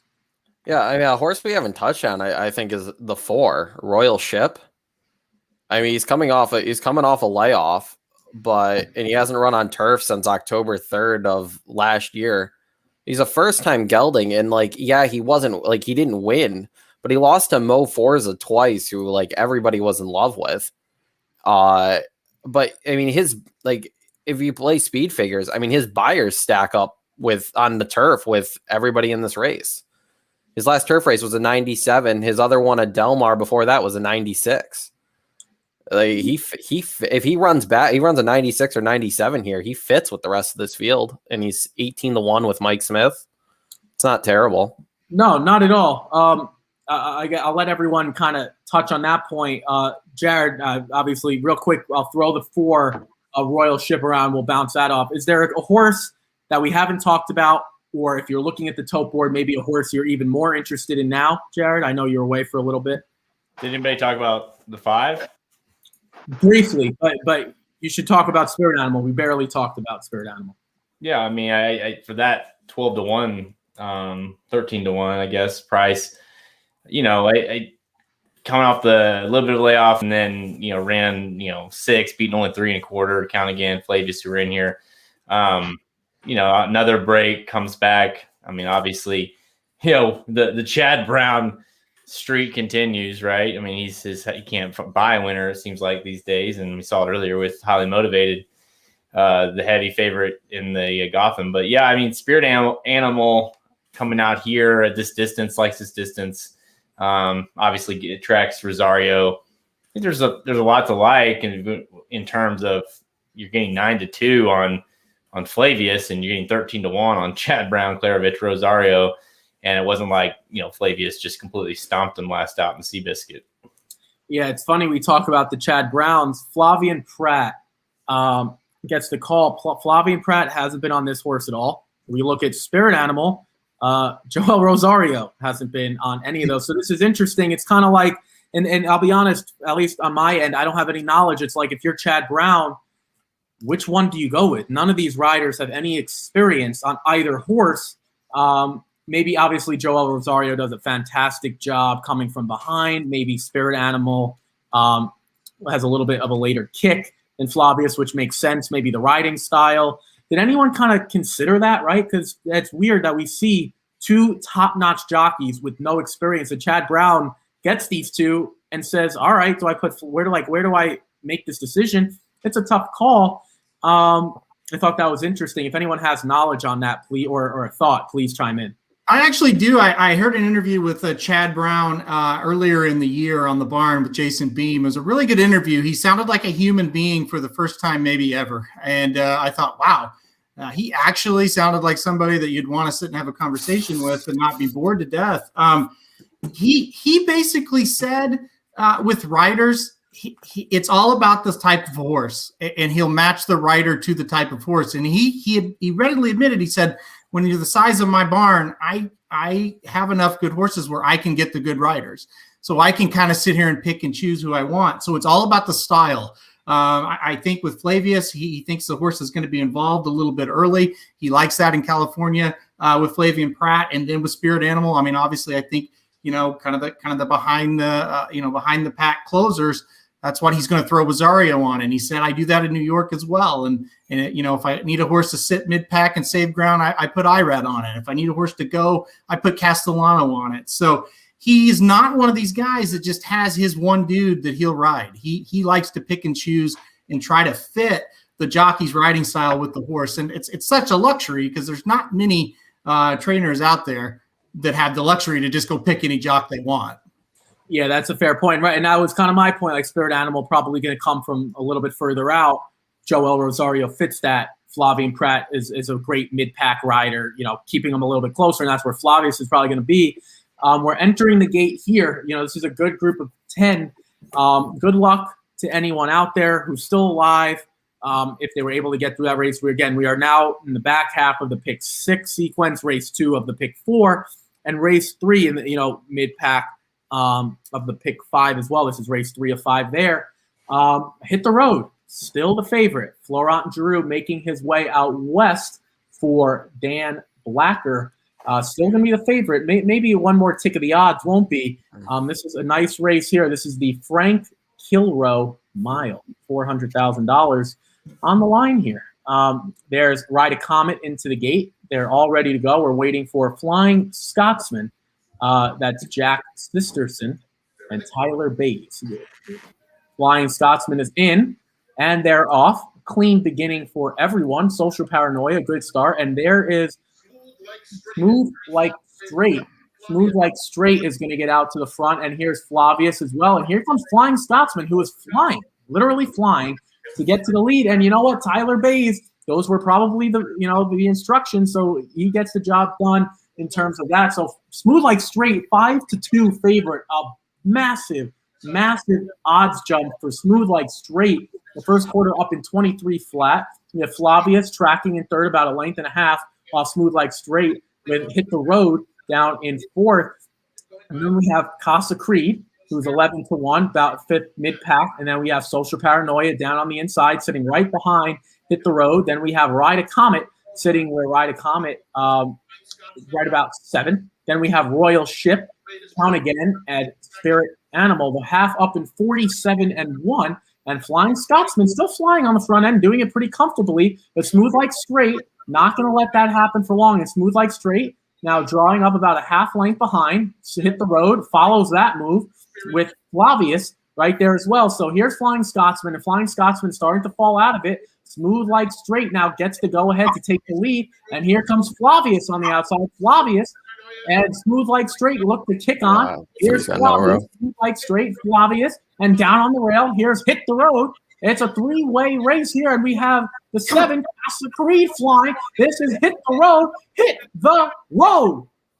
Florent Giroux on the rail. A fantastic ride by Florent Giroux, and Hit the Road gets the job done. Hit the Road was the favorite entering the gate, and Hit the Road gets the perfect trip, sits the rail right behind the leaders, and Florent Giroux just buys his time, and Florent Giroux gets the job done. Unfortunately for the Racing Dudes live stream, we couldn't get Flavius home. There's one person, though, that I want to throw this to quickly, and that's Dr. Miranda, because Dr. Miranda, and I think Aaron as well, huge Florent Giroux fan, so we couldn't get Florent Giroux on the ticket. That must sting a little bit. Florent Giroux gets the job done. I think it's pretty safe to call. Smooth Like Straight did a nice job to hold on to second, but it's a neck winner for Hit the Road. Dr. Miranda, I'll throw it to you first. How come we didn't have any influence with Hit the Road on there? I mean, I don't know. I didn't even look at this horse. I feel terrible, but I mean, this flows out at Santa Anita. He's never there, so I didn't even look at this race for him. But whatever, it's fine. I'm not worried about it. Yeah, there's no reason to be worried. It's just horse racing. Aaron, I'll throw it to you. It's funny, I was talking about it before. I'm not saying I liked Hit the Road. I'm just saying I was talking about it before, and no one really talked about this horse. Mm-hmm. We thought that he would have to step up, like take a massive step up. I'll throw it to you real quick. Did he take a massive step up, or did Florent Giroux give him an A++ ride to just get him at the wire, or was it a combination of both? Yeah, it was probably a combination of both. I mean, the ride was fantastic. I don't think he wins it without the ride, but still, the horse ran really well. As I watch the replay, Smooth Like Straight sees that horse and tries to come back a little bit. So the ride may have actually won this one for Hit the Road after I see it again. Yeah, Florent Giroux, man, that's him and Junior Alvarado for my money. If I had to win a race, I'd put one of those two on. Florent Giroux, the thing I like about both these guys is they can ride any style, they can ride any surface. It doesn't matter, he can come from he being Florent Giroux could come from last in the turf, or he can ride a horse like Gun Runner and send him right from the gate on the dirt and go gate to wire. I mean, just an incredible ride, and horse has to show up, horse has to do the work too, and he certainly did. So yeah, that's a tough one. I thought Flavius was home. Turning the corner there and just flattened. So, yeah. Papa Dude, what did you think? That was a great ride by Florent Giroux there. Well, I had ride a comet, and I think that was ride a donkey today. Definitely, he wasn't a comet. That's for sure. Anytime I do a pick three, and I like betting pick threes a lot. And Aaron and I threw out 4 horses, and none of them were number 2. I don't worry about it much. Because, we threw out 4 horses. We didn't see anything in number 2. That's horse racing. And that's what makes this so fun, or so agonizing. So he ran a great race. And I did see that Giroux was on him. But there was, there's a lot of great horses in that race. There are a lot of good horses in that race. And it was a hard one to pick. Vinny, initial thoughts. Was it Florent Giroux with an A++ ride, or did he take that step up that you could be encouraged about him moving forward? I think it was an A+ ride. He rode, watching the replay, I mean, Cedillo tried to do the same thing on Social Paranoia and just ride the rail with him. And Giroux he kept the rail, and the 3 had nowhere to go and ended up fading after trying to switch out. But that was a ground-saving trip. But I couldn't have, at the price, I couldn't have landed on. Rispoli picked the 1 over the 2. And I thought that's why I didn't have the 2 anywhere, because I figured, okay, well, Rispoli's like the top 2 turf riders out there. If he's going to pick the 1 over the 2, there must be a reason. So, yeah, no, that's a good point. That's a really good point. Jared, real quick, for initial thoughts on Hit the Road and that race as a whole. Yeah, I mean, it's the same. I agree. It's just flow. It's flow, man. It's power of flow. He just had a really good ride there, and it kind of felt like the one maybe should have won, so to speak, but maybe the better horse that you want out of it. But, that flow will give you a ride like that, and, just enough to move that horse forward. So, yeah, that was a good one. Now we're into my boy, Maxfield time. Wait. I don't care about this race, like that last race. Like, what's Maxfield time? Right, but we have 26 minutes. Well, we're going to get there. I definitely do not care to talk about the Frankie Kilroe Mile anymore. I'm not allowed to say what I thought of the race. Am I not allowed? So, real quick, I don't know if you guys talked about tournaments earlier, but We did. there's a few, there's like a handful of people that played in that like free. Well, obviously, there's like over 2,000, 2240 that played in that NHC, the free NHC one. There was like, I was kind of looking, 5, 6, 7 people that actually used both helium and whatever, Wilburn or whatever the hell that horse's name was, Wayburn. So, I mean, you imagine playing both those horses in that tournament and getting them both home. And I mean, most of the people that did that are obviously right there at the top. I mean, 160, 159 is 159.5 is actually leading that thing with the one race left here in this tournament anyways. But man, can you imagine? I mean, it's tough enough to do well in these, but you got a $64 payout on that first one and a $45 on helium. So it's tough. Yeah, these tournaments, again, when you're in these types of tournaments, there's going to be someone who has those horses. That's just the way it is. Whether it's by luck or whether it's by handicapping, someone's going to have it. There's a lot of entries. I guess my time of the Frankie Kilroe Mile is up. Since I didn't even get a chance to say what I thought of the race. Go ahead, Ricky. It's your show. I know. Well, that's why I was confused, right? It seems like I'm hosting, but then we're all right. Real quick, I think Smooth Like Straight ran the best race.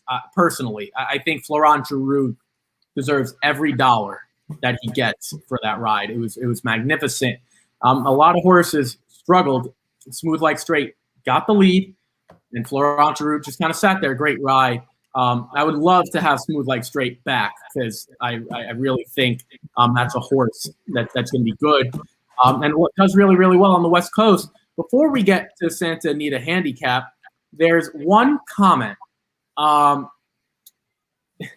Somich's theory of the East Coast going west is not holding up, and it has nothing to do with Somich. I've heard this theory before. Aaron, I'll throw it to you. From an East Coast guy, I think the East Coast turf horses are tons better than the West Coast in terms of a group. Now, granted, we could throw in New York, Kentucky, and Florida versus just California. So it's 3 versus 1. But I don't know. Anyone who's going to make the case that the West Coast turf runners are better, I think you're kind of hard-pressed, even though Smooth Like Straight ran well. Well, and again, it's all about, right now you could say it, but overall throughout the year, it's not going to be that way. But yeah, today, well, here's the deal. The thing about, okay, forget about the winner because I didn't think that was going to happen, but Smooth Like Straight has went out of California and ran really well. So that one really doesn't surprise me. But yeah, today the turf runners from the East Coast don't do well. They did not do well in that race. Boy, Flavius rounded the corner like a horse that was going to look like an East Coast horse against a West Coast horse that just quit. And boy, Chad Brown, the guy is, I mean, it's official. He is in a slump. He's really struggling. Boy, that's a race you just see him win, 9 times out of 10. And not only does Flavius shit the bed, as our good buddy Dan would say, but anybody like a spirit animal, has he crossed the line yet? I didn't even see that horse. So he was like, he was like mid pack. I think he finished like 6 maybe or something. But but to your point, these horses, like, they don't have that kick, that you're seeing down the stretch that they're going to get to the wire. They just don't have it. And I'm not saying spirit animal should have won, but Chad usually with that type of horse will finish like 3rd. Yeah. And it's a threatening 3rd. You look at it and go, damn, that damn spirit animal almost won that thing. And now it's just like he didn't even get a call hardly. So now Chad, he definitely is in a slump, and it's something. Usually he kind of unleashes his group when Keeneland opens. I don't know if he's got the horses right now. We'll have to see. But Yeah, I mean, hey, if you win against the East Coast turf horses today here at the West Coast, you're smiling. Yeah. Does anyone else want to touch on that theory before we get to the big one of the day? Does anyone want to touch on the East Coast turf horses versus West Coast, or does anyone have any bias or anything like that before we move on? I think the star of the West Coast has logged in, and if he's ready, maybe he can touch on it. Yeah. All right. There he is. Is he ready? Magic. Hi. Defend your West Coast horses. About what? What's the discussion? So basically, Wasn't even paying attention. okay. So basically, what the comment from Mark says, Samich's theory of the East Coast going west is not holding up, and basically, it's not just Samich's theory. A lot of people have said, I'll include myself, that I think East Coast runners are turf runners are better than West Coast. It's certainly not holding up today. And then I kind of said it's not really fair to say because New York, Kentucky, Florida is one group. To be honest, California is kind of there by himself. Obviously, that theory is not holding up today. So if you are the West Coast guy, just kind of chime in maybe on that theory, or maybe there's something that you're seeing, and anything to touch on those points, really. So the question is East Coast turf still better than West Coast turf? Listen, it's early March. All the good turf horses are just getting started. I just heard Aunt Pearl, for example, is just getting started back into workouts. So all the good horses, I think, are still getting geared up for Saratoga, for Belmont. Listen, Chad Brown's having a really shitty year, and if that was his best horse that he sent in Flavius and couldn't even get the top three, is all California horses. I mean, California horses that do well out here on the turf usually do well on very firm ground and with a lot of speed. So I think you saw that with those horses. Maybe Flavius just isn't used to it, but I don't know. I don't know what there is to defend. They've been winning today, so I don't have to defend them. They're doing it themselves. This is my time where I usually come on and say, please check out racingdudes.com, because Magic is doing a fantastic job with all the race recaps. You could tell he's already a little mentally drained, just kind of covering all the tracks, all the stakes races. The fact he's even able to come on for 30 seconds or however long he can stay is fantastic, because he's doing this, minute by minute. So please do that after the race. If you there's a quote that you want to hear, a race replay that maybe you missed or a different angle, please go to racingdudes.com. You could find every race, and even Magic might throw in a few Golden Gate races in there because he's a West Coast guy. To Magic's point, right? Keeneland, Belmont, Saratoga, those types of meets are going to open up sooner than we think. Maybe the West Coast horses just have a jump on the rest right now. Who knows? Maybe we'll see the best of Chad Brown in the months to come. He doesn't tend to stay in slumps too long. All right, Jared. It's your time. I'm throwing it to you. Enough with the Frank Kilroe Mile. I'm done. Talk about your boy Maxfield. 2 to 5, 18 minutes to post. I know this was your guy. If he didn't get injured, I know you'd still make the claim that he probably would have won the Kentucky Derby, and I don't disagree. He's extremely talented, but we're going to see what Maxfield is now as a 4-year-old. Kind of talk to us of your opinions on him. Is 2 to 5 too short? Are you all in on him? Kind of walk us through your initial thoughts here with 18 minutes to post.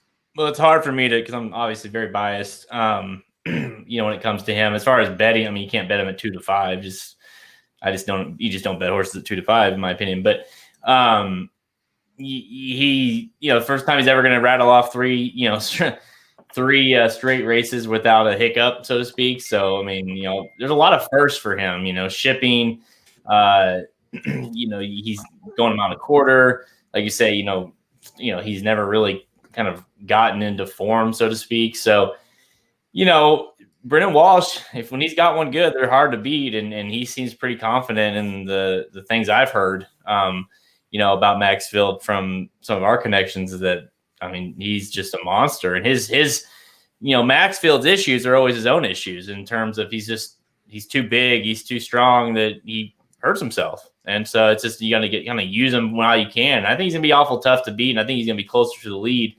You kind of see that in his last 2 starts. He's been a little bit closer. So, yeah, I'm excited. I think, and obviously Magic's got his boy in here. So, we're hoping for a 1-2 finish. for my heart, it'd be 2 on top. But, I couldn't, if I get beat by Tiz Magician, I wouldn't be that sad. I'd be a little sad, not that sad. Real quick, before we throw it to Dr. Miranda for her initial thoughts, Magic does have a piece of Tiz Magician. I'm not going to get into how much he owns and how much he doesn't own. That's his business to disclose if he wants to. Dr. Miranda, we know Maxfield is the overwhelming favorite. I don't want to take any assumptions, but I assume he'll still be the overwhelming favorite when they break from the gate.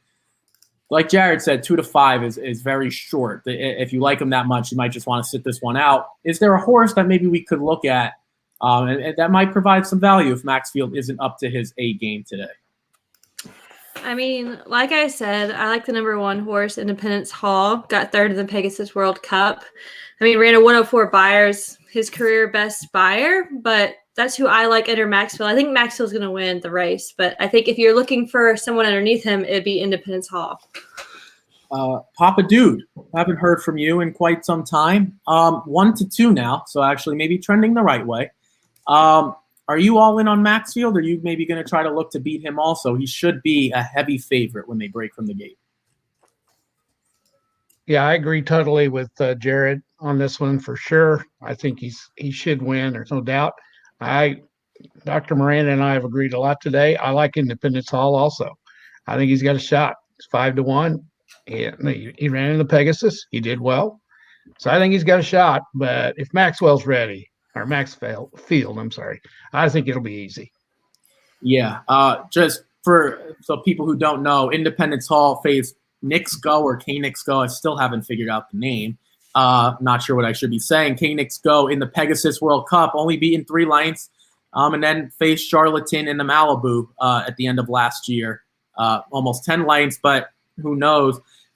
Vinny, I'm going to throw it to you now. Here's your shot. Are we beating Maxfield? Are we gonna just take the chalk and move on?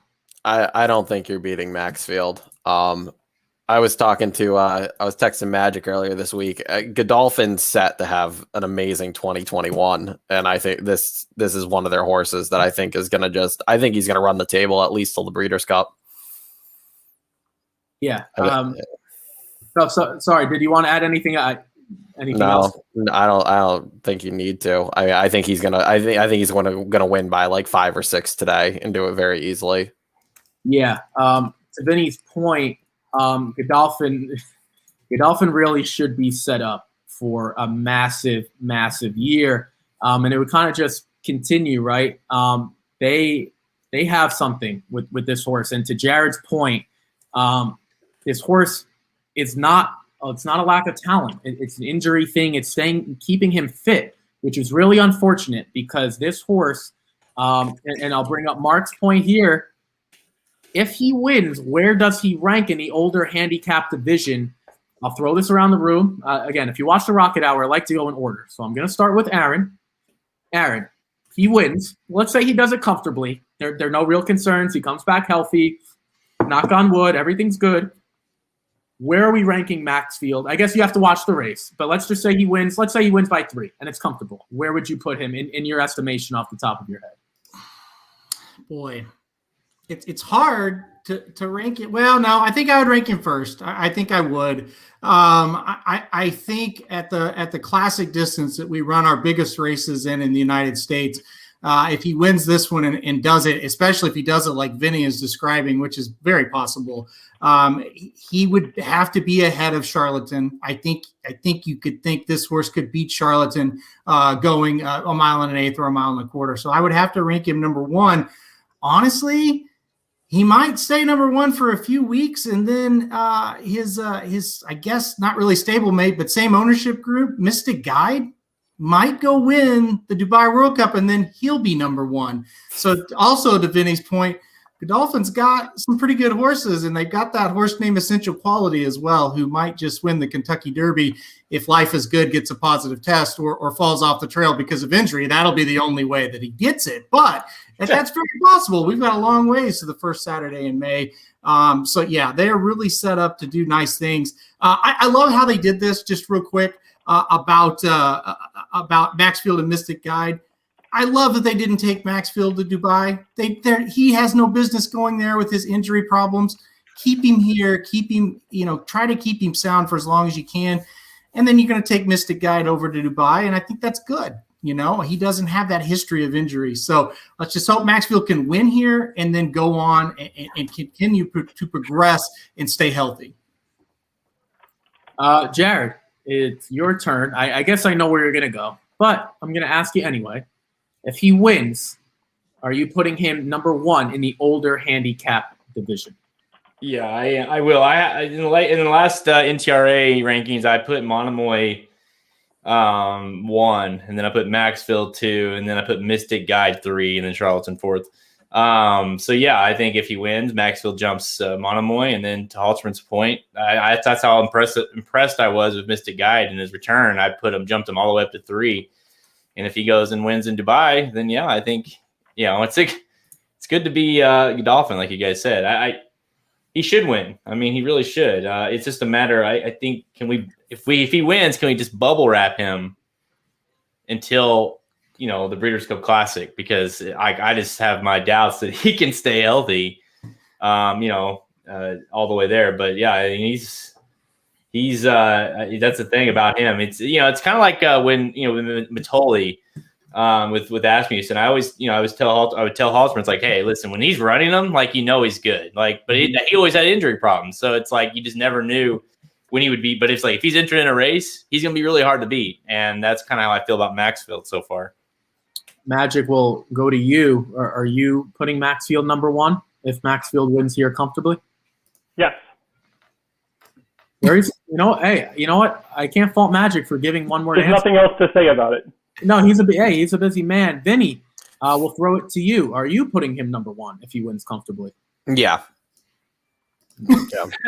Yeah. I don't know what I don't know what else. I mean, the fact that half the horses haven't run yet. I mean, what you have if Maxfield wins here, your only choices are, okay, you could put Mystic Guide or Charlatan. Like, there's really nobody else in the older division that's really run yet. So it's like that would be your. I think by default he kind of has to be, unless you're gonna just keep Charlatan there because of his Malibu win. Hey, this is open forum. If you have a one-word answer, then that's fine. I'm Papa Dude. I'm not sure how familiar or how caught up you are with the older horses. Basically, Maxfield. I guess the consensus for the group. If there are any thoughts or words you want to share with us, if Maxfield wins, would you basically say he's the best older horse around, or anything maybe you want to share on that? Well, I'm going to have to go with Vinny and Magic, but I got more than one word, I guess. The older division's not any good, are they? It's not that good a division. If I recall last year, the 3-year-olds weren't very good. So obviously, the way you guys are talking this horse up, I'd say he'd be number 1 for sure. Yeah, if he can stay healthy, it sounds like that's the key. Yeah. Hey, by the way, has Life is Good tested positive yet? Have we heard anything on Life is Good yet? I mean, I'm expecting that to come across here in just a minute. Okay, thanks. Magic will break the news to us if Life is Good test positive between now and midnight. Magic is the West Coast guy, so he'll keep us up to date. We have 8 minutes to go, and Maxfield is drifting the right way in terms of if he wanted to place a win bet. I don't know if anyone's running to the windows, as they say, to bet Maxfield at 3 to 5. Magic is leaning forward with interest, so I'm going to throw it to Magic. Is there a horse? Maybe it's not with interest. Maybe you're just tired and you're leaning forward. But either way, you're leaning forward. So it looks like interest to me. Either way, it's interest. Talk to me about Tips of Magician. Not only the horse itself, but kind of maybe how you got started in the My Race horse process. And this is a good time for anyone that's maybe interested or had some questions, how they can get involved or what it entails, maybe how you got started. Just we got a few minutes here. Kind of walk us through your whole process and your thoughts on it. Yeah, so it's a micro-share program. Basically, you buy like a tiny percentage in a horse, and I've done it with a lot of horses through them. Tis Magician's been the most successful one so far. I've had a couple of good winners. One of them was a low-level claimer, but she won a lot, so that was fun. But Tis Magician is, I've been following him been part of him since before he debuted. So it's really like I've been there every step of the way, and like I got to go back to the barns back when I could still do that, and go pet him and got to know him a little bit. So that was really cool. So I've had this like really close emotional bond with him. So it makes it difficult now that he's in graded stakes races and I have to handicap him. I'm like, how do I separate the part of me that that thinks he's the best horse in the world and the part of me that knows Maxfield's really freaking good. So like it's a little hard to balance sometimes, but it's a huge test for him. He's what, 24 to 1 on the tote, 22 right now. So he's the one way he wins is if he gets a clean early lead, and at that point it's a matter of if he's good or not. That's if he gets that trip, which it looks like he probably should. I don't know. Mile and a quarter, a lot of these horses, they're not proven at it either. To the Magician has gone a mile and a half, and he got second going a mile and a half. So I know that he can go the distance. It's just, can he go it faster than other horses? I wouldn't, if I was going to say if you want an actual value pick that isn't a long shot like Tis Magician, I really like Idol. I didn't play him in his first 2 starts in California. I thought maybe he was going to be a little bit of a bad play, and he took a lot of money. Idol, I don't know if Idol's at 10 to 1, Steve, but he's close. But he had a really, really bad trip the first 2 times, and they kept flying Gabe Saez out here, and he's a good rider, but he doesn't know how to ride in California. Now Joel Rosario's on him. Now we get a price, and now he's going a mile and a quarter. He's by curling out of an AP Indy mare. He is made for a mile and a quarter, and he's got probably the best dirt jockey in California on him. So that would actually probably be a really strong play for me here. All right. Thank you, Magic. I do appreciate that. For anyone who is interested, he just talked about the My Racehorse process and kind of the affinity. And a lot of people, on my end, at least I've heard, it's one of those situations that, you're not going to make any money, but that's not what the process is about. It's about. I will if he wins this. I actually will make a good amount of money if he wins this race. Well, exactly, for breeding purposes and things like that. So that's what Magic's alluding to. We have this question: what horse above 10 to 1 odds has the best chance of hitting the board? Let's lower that a little bit. What choice over 5 to 1, which basically is everyone other than Maxfield, because we don't have a ton. Maxfield won't probably go off at 3 to 5. Aaron, I'll start with you. You can't use Maxfield, and he's going to run a C race for the sake of the conversation. Which horse are you looking to at a price maybe that, maybe can sneak up and get something done here? I'll keep it above 10 to 1 and say I think Kiss Today Goodbye at 29 to 1 is too big of a price. Now, do I think the horse has got a real good shot to win? No, but 29 to 1 for a horse that has a win over the track and has Mike Smith. And, once you get past Maxfield, this field isn't just stellar as can be. No offense to Magic, but a Kiss Today Goodbye at 29 to 1. I think that horse makes a little sense. So this is better than it was last year. Or the year before. You remember the year Combatant won it? This is way better than that year. I do agree with that. Combatant won it, and that was a little bit of a joke. But that was the year that it got delayed, right? So that was a big mess. But listen, I think Kiss Today Goodbye does have a shot at 28 to 1. We've kind of seen some crazy things happen today, so one more thing wouldn't be all that surprising. Yeah. All those are good points. We have 3 minutes to go. Jared, I don't want to ask you this question, but I'm going to. Say Maxfield's not going to win for the sake of the conversation. Who would you pick to get the job done? Well, not that it matters because I got absolutely annihilated in all the tournaments today. The 6 Idol is who I played. I at 7 to 1. I guess it's about what you would expect. The morning line was 6 to 1.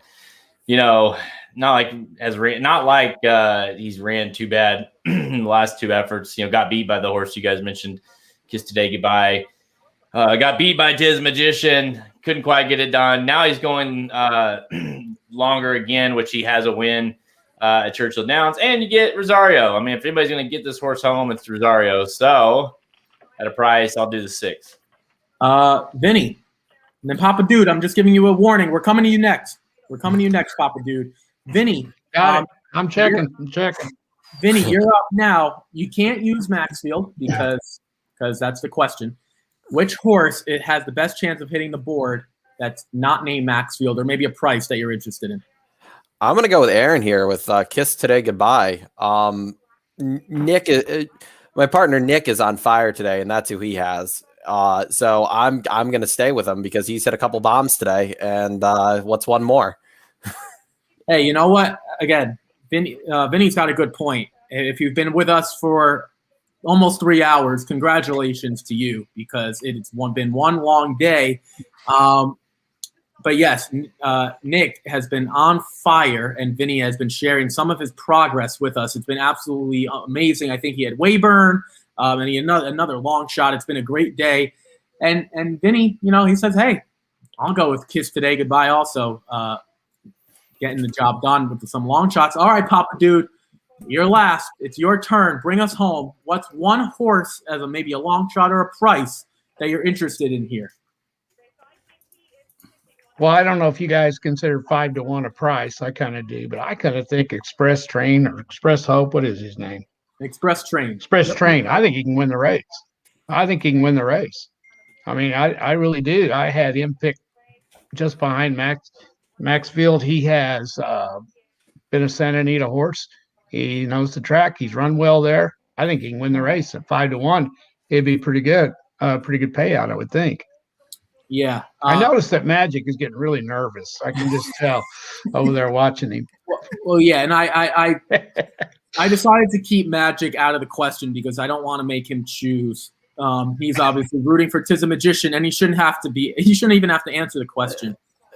If you are interested in Express Train does come off a win in the San Pasquale, beating Tiz the Magician and Idol. So Papa Dude has a point there. I think this is a really, really, really good race. This is our feature of the day. They're getting into the gate. You know who's a beautiful horse? Independence Hall is a beautiful horse. He just got into the gate. My God. Yeah. That is a good-looking horse. Yeah, Independence Hall looks ready to go. To Aaron's point, he is a very, very nice-looking horse. So is Maxfield. Yeah, Maxfield's a tank. He looks good. They're all getting into the gate. For everyone interested, Magic does have an ownership stake in Tiz the Magician. So on my end, I am rooting for Tiz the Magician. I'm rooting for Maxfield, for Jared. It would be great if we can get a 2-7, 7-2 home. That would be fantastic. That would be the best news for me. I'll dead heat it with you, Jared. I'll dead heat it with you, buddy. Let's just Yeah, we'll just get it together. Okay. If it comes in 7-2, I feel like Jared's going to be a little upset, and Magic will be trashed. And they're off, and it is a even start for everyone. King Guillermo out to the lead, and King Guillermo at 35-1, the biggest price on the board. 40-1 now. Final Flash will get the jump. Tiz the Magician, properly placed. Second long, just sitting to the inside of King Guillermo, about a full length behind. Then you got Express Train tracking in third, about a length and a half off of them. Then down on the rail is Independence Hall sitting in a good spot, the first quarter up in 22-4. Then we have the big favorite Maxfield, who shifts up to even money. That is a shock. Maxfield, even money, tracks in fifth, about 6 lengths off. Then we have Coastal Defense of a half length down on the rail, buying his time, going to save some ground. Then we have Idol, about a length and a half off of Coastal Defense. And the trailer is Kiss Today Goodbye, the half up in 47 flat, but it's King Guillermo at 45-1. Now the odds keep tracking up. King Guillermo leading through the first half as they're in the backstretch.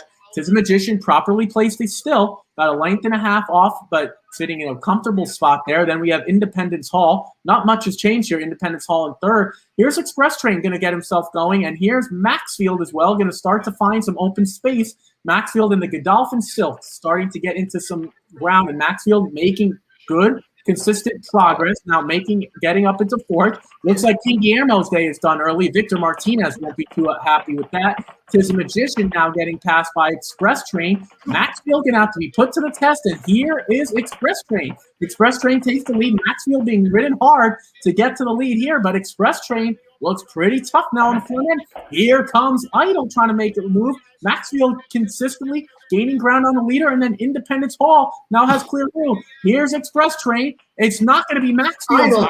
Here comes Idle, Express Train, Idle, Express Train, Idle. Who do you like here? It is Idle. Rosario. Good job done. Joel! Called it. Idle. I told you that was the difference right there. Yep. Idle gets the job done. A fantastic call by Magic himself. You know, Magic comes on.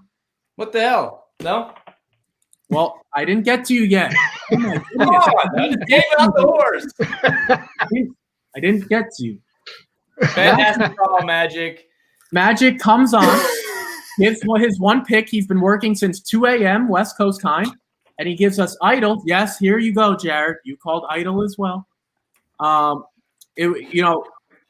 are a lot of things we can go towards, but Magic completely called it, and he said, he talked about some of the riders, and we're not going to discredit any previous riders. But what Magic said about Idle was really, really important. Getting Joel Rosario clearly made the difference. Joel Rosario is one of the best horses. Yes, here we go. RacingDudes.com. Maxfield, Express Train, Idle, Independence Hall. That is the Racing Dudes for you. They call it. There's the Superfecta, and you get two of the better prices on top. I don't know exactly who was the better price. We'll find out here. Yes, you know what? Idle, $103,000 in the win pool to $109,000. So technically, Idle, the bigger price, not by too much, but a better 5-1. Idle gets the job done there. We have some exacta prices for you. The 6 over the 5. That's going to pay $24 for $1. You know what? It pays to be part of the Racing Dudes team. Unfortunately, I can't give you trifecta and superfecta prices. That doesn't exist. I can't give you that. And there goes Magic typing away. I don't know what he's typing, but it's something good. I promise you, it's something good. Congratulations to the connections there.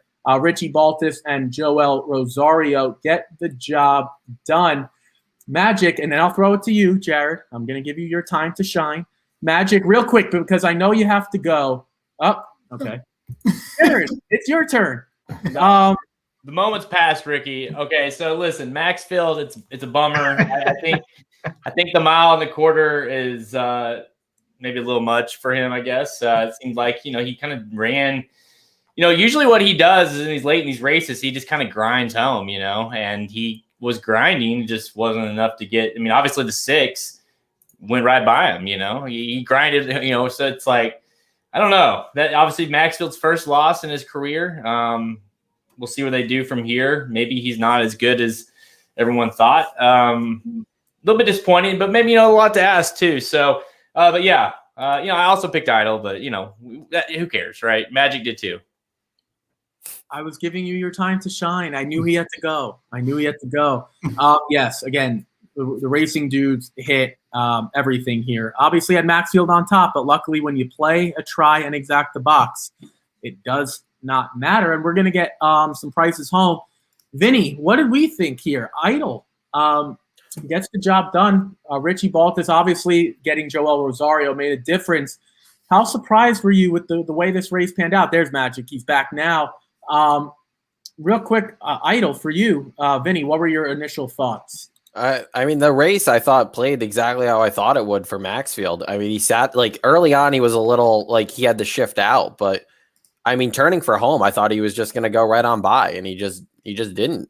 He just didn't move, and it was. That was very disappointing. But everybody was on. I wasn't as high on Idle as other people were, so congrats if you had him there. He ran. Rosario definitely was the difference. Yeah, the trifecta. We got some trifecta prices here. They actually just kind of moved it away. I'll read them off here. The 50-cent trifecta pays a nice $39, not too bad. And the superfecta, 10-cent superfecta, $20.26. Doesn't take much to play along with the Racing Dudes. You would have made some money. We're all out of order here. We'll get to everyone. Aaron, initial thoughts on Idle. Obviously, again, Joel Rosario making the difference. Just didn't see the best out of Maxfield. Maybe to Jared's point, maybe that's a little too long, or who knows. But Idle gets the job done at a cool 5-1. Yeah, listen, it's kind of depressing because I feel like I should be alive in this pick six and just missed out on the 2-horse in that race that went off at 4-1. But Samich and I were on this morning and we said, look, this is the horse you got to try to beat in the sequence. He just hadn't proven that he could beat really anything other than like Sonneman.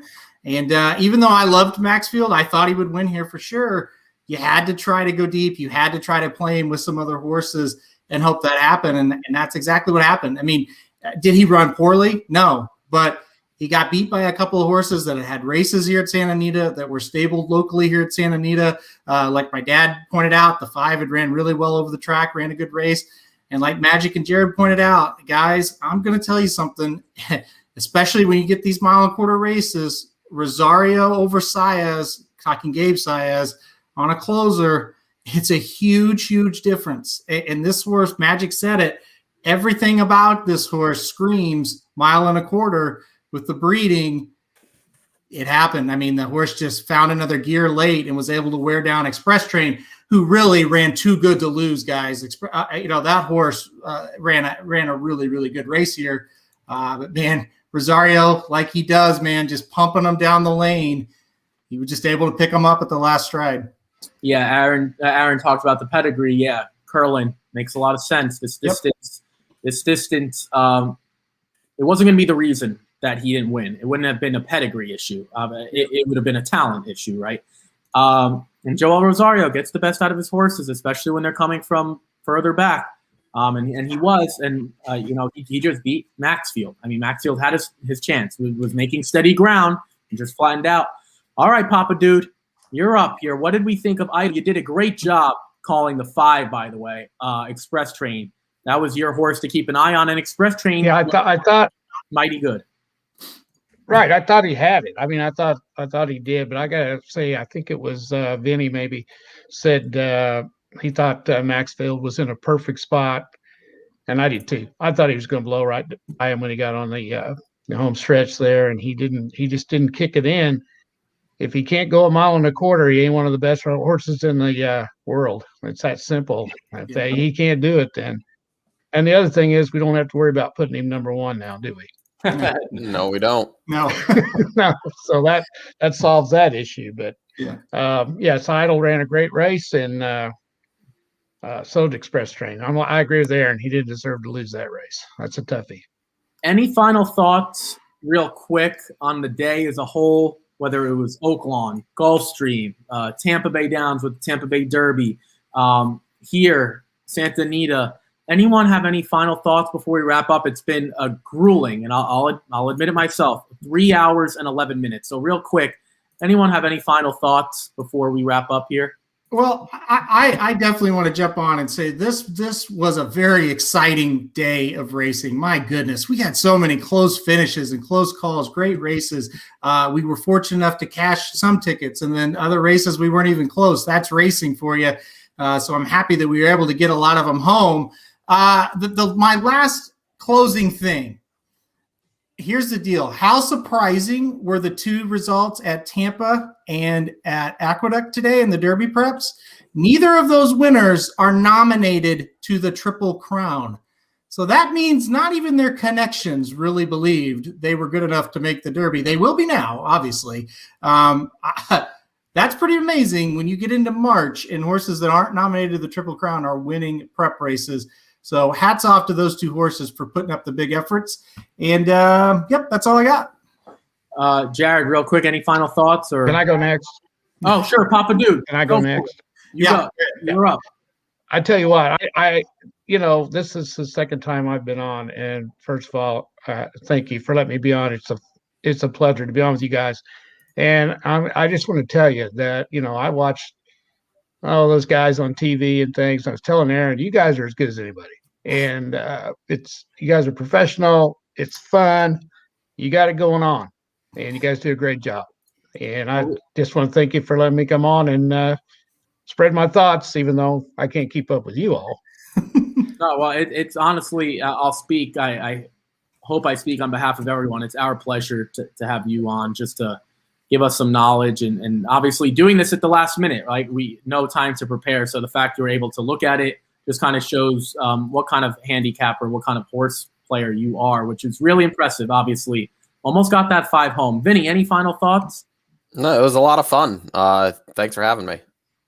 Hey, short and simple and sweet. We like it. All right, Magic. I know you got a lot to do. Oh, he's on mute.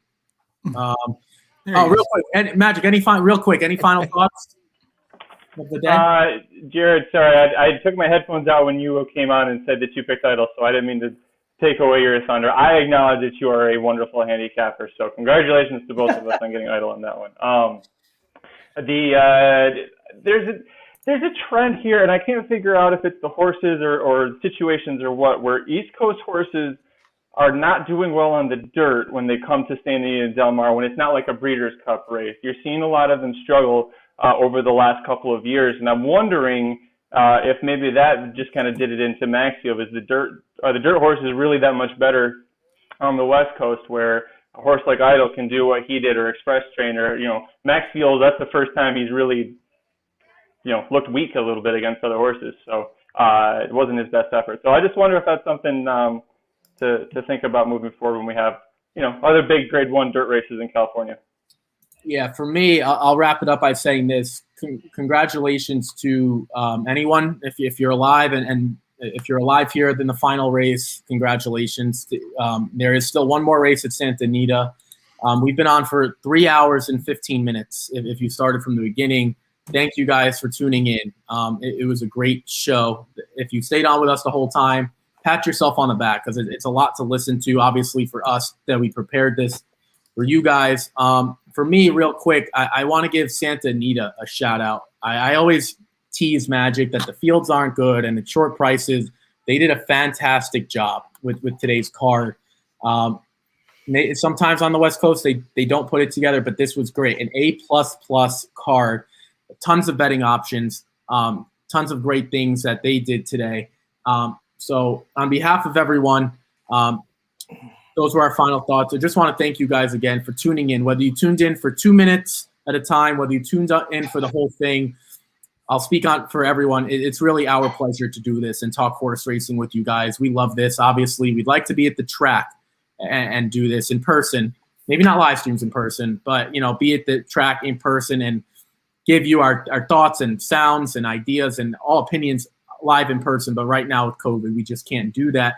And real quick, shout out to Magic. Again, please check racingdudes.com. He's got everything, recaps, replays, quotes. Please do that. We can't thank him enough, for me at least as a horse racing fan, for everyone else, the amount of work and hard effort he puts into it. He's probably typing something right now, and everyone else who had a little production. Thank you guys for coming on. Guess this was great. Zach Attack. I guess that's Magic's t-shirt. Oh, that's Magic's t-shirt. Zach Attack. Yeah. Magic, I'll speak on behalf of everyone. Have yourself a nice cold one when you're done. Hey, relax and take it easy after you get this all done. Again, guys, thank you for tuning in. Not sure when the next live stream is on a Saturday like this. Maybe it will be next week. Aaron and Jared will give me the go. I'd love to host again if I can. I have a lot of fun doing it. Thank you, Kevin, and everyone. Yes, hopefully we are at Saratoga. That would be great. That would be a great summer for everyone. So I will sign off on behalf of all 6 of us. Again, thank you guys for tuning in. We always have everything at racingdudes.com, premium picks, articles, everything like that. So you don't need to go anywhere else. I promise you. I speak from experience. Hopefully we'll see you guys next week, and we'll have some good stuff as well. I'm sure we'll be on doing something. And if you're interested in playing tomorrow, you can go to racingdudes.com as well if you didn't get enough action today. Take care, everyone. Stay safe, stay healthy, and good luck the rest of the wagering season.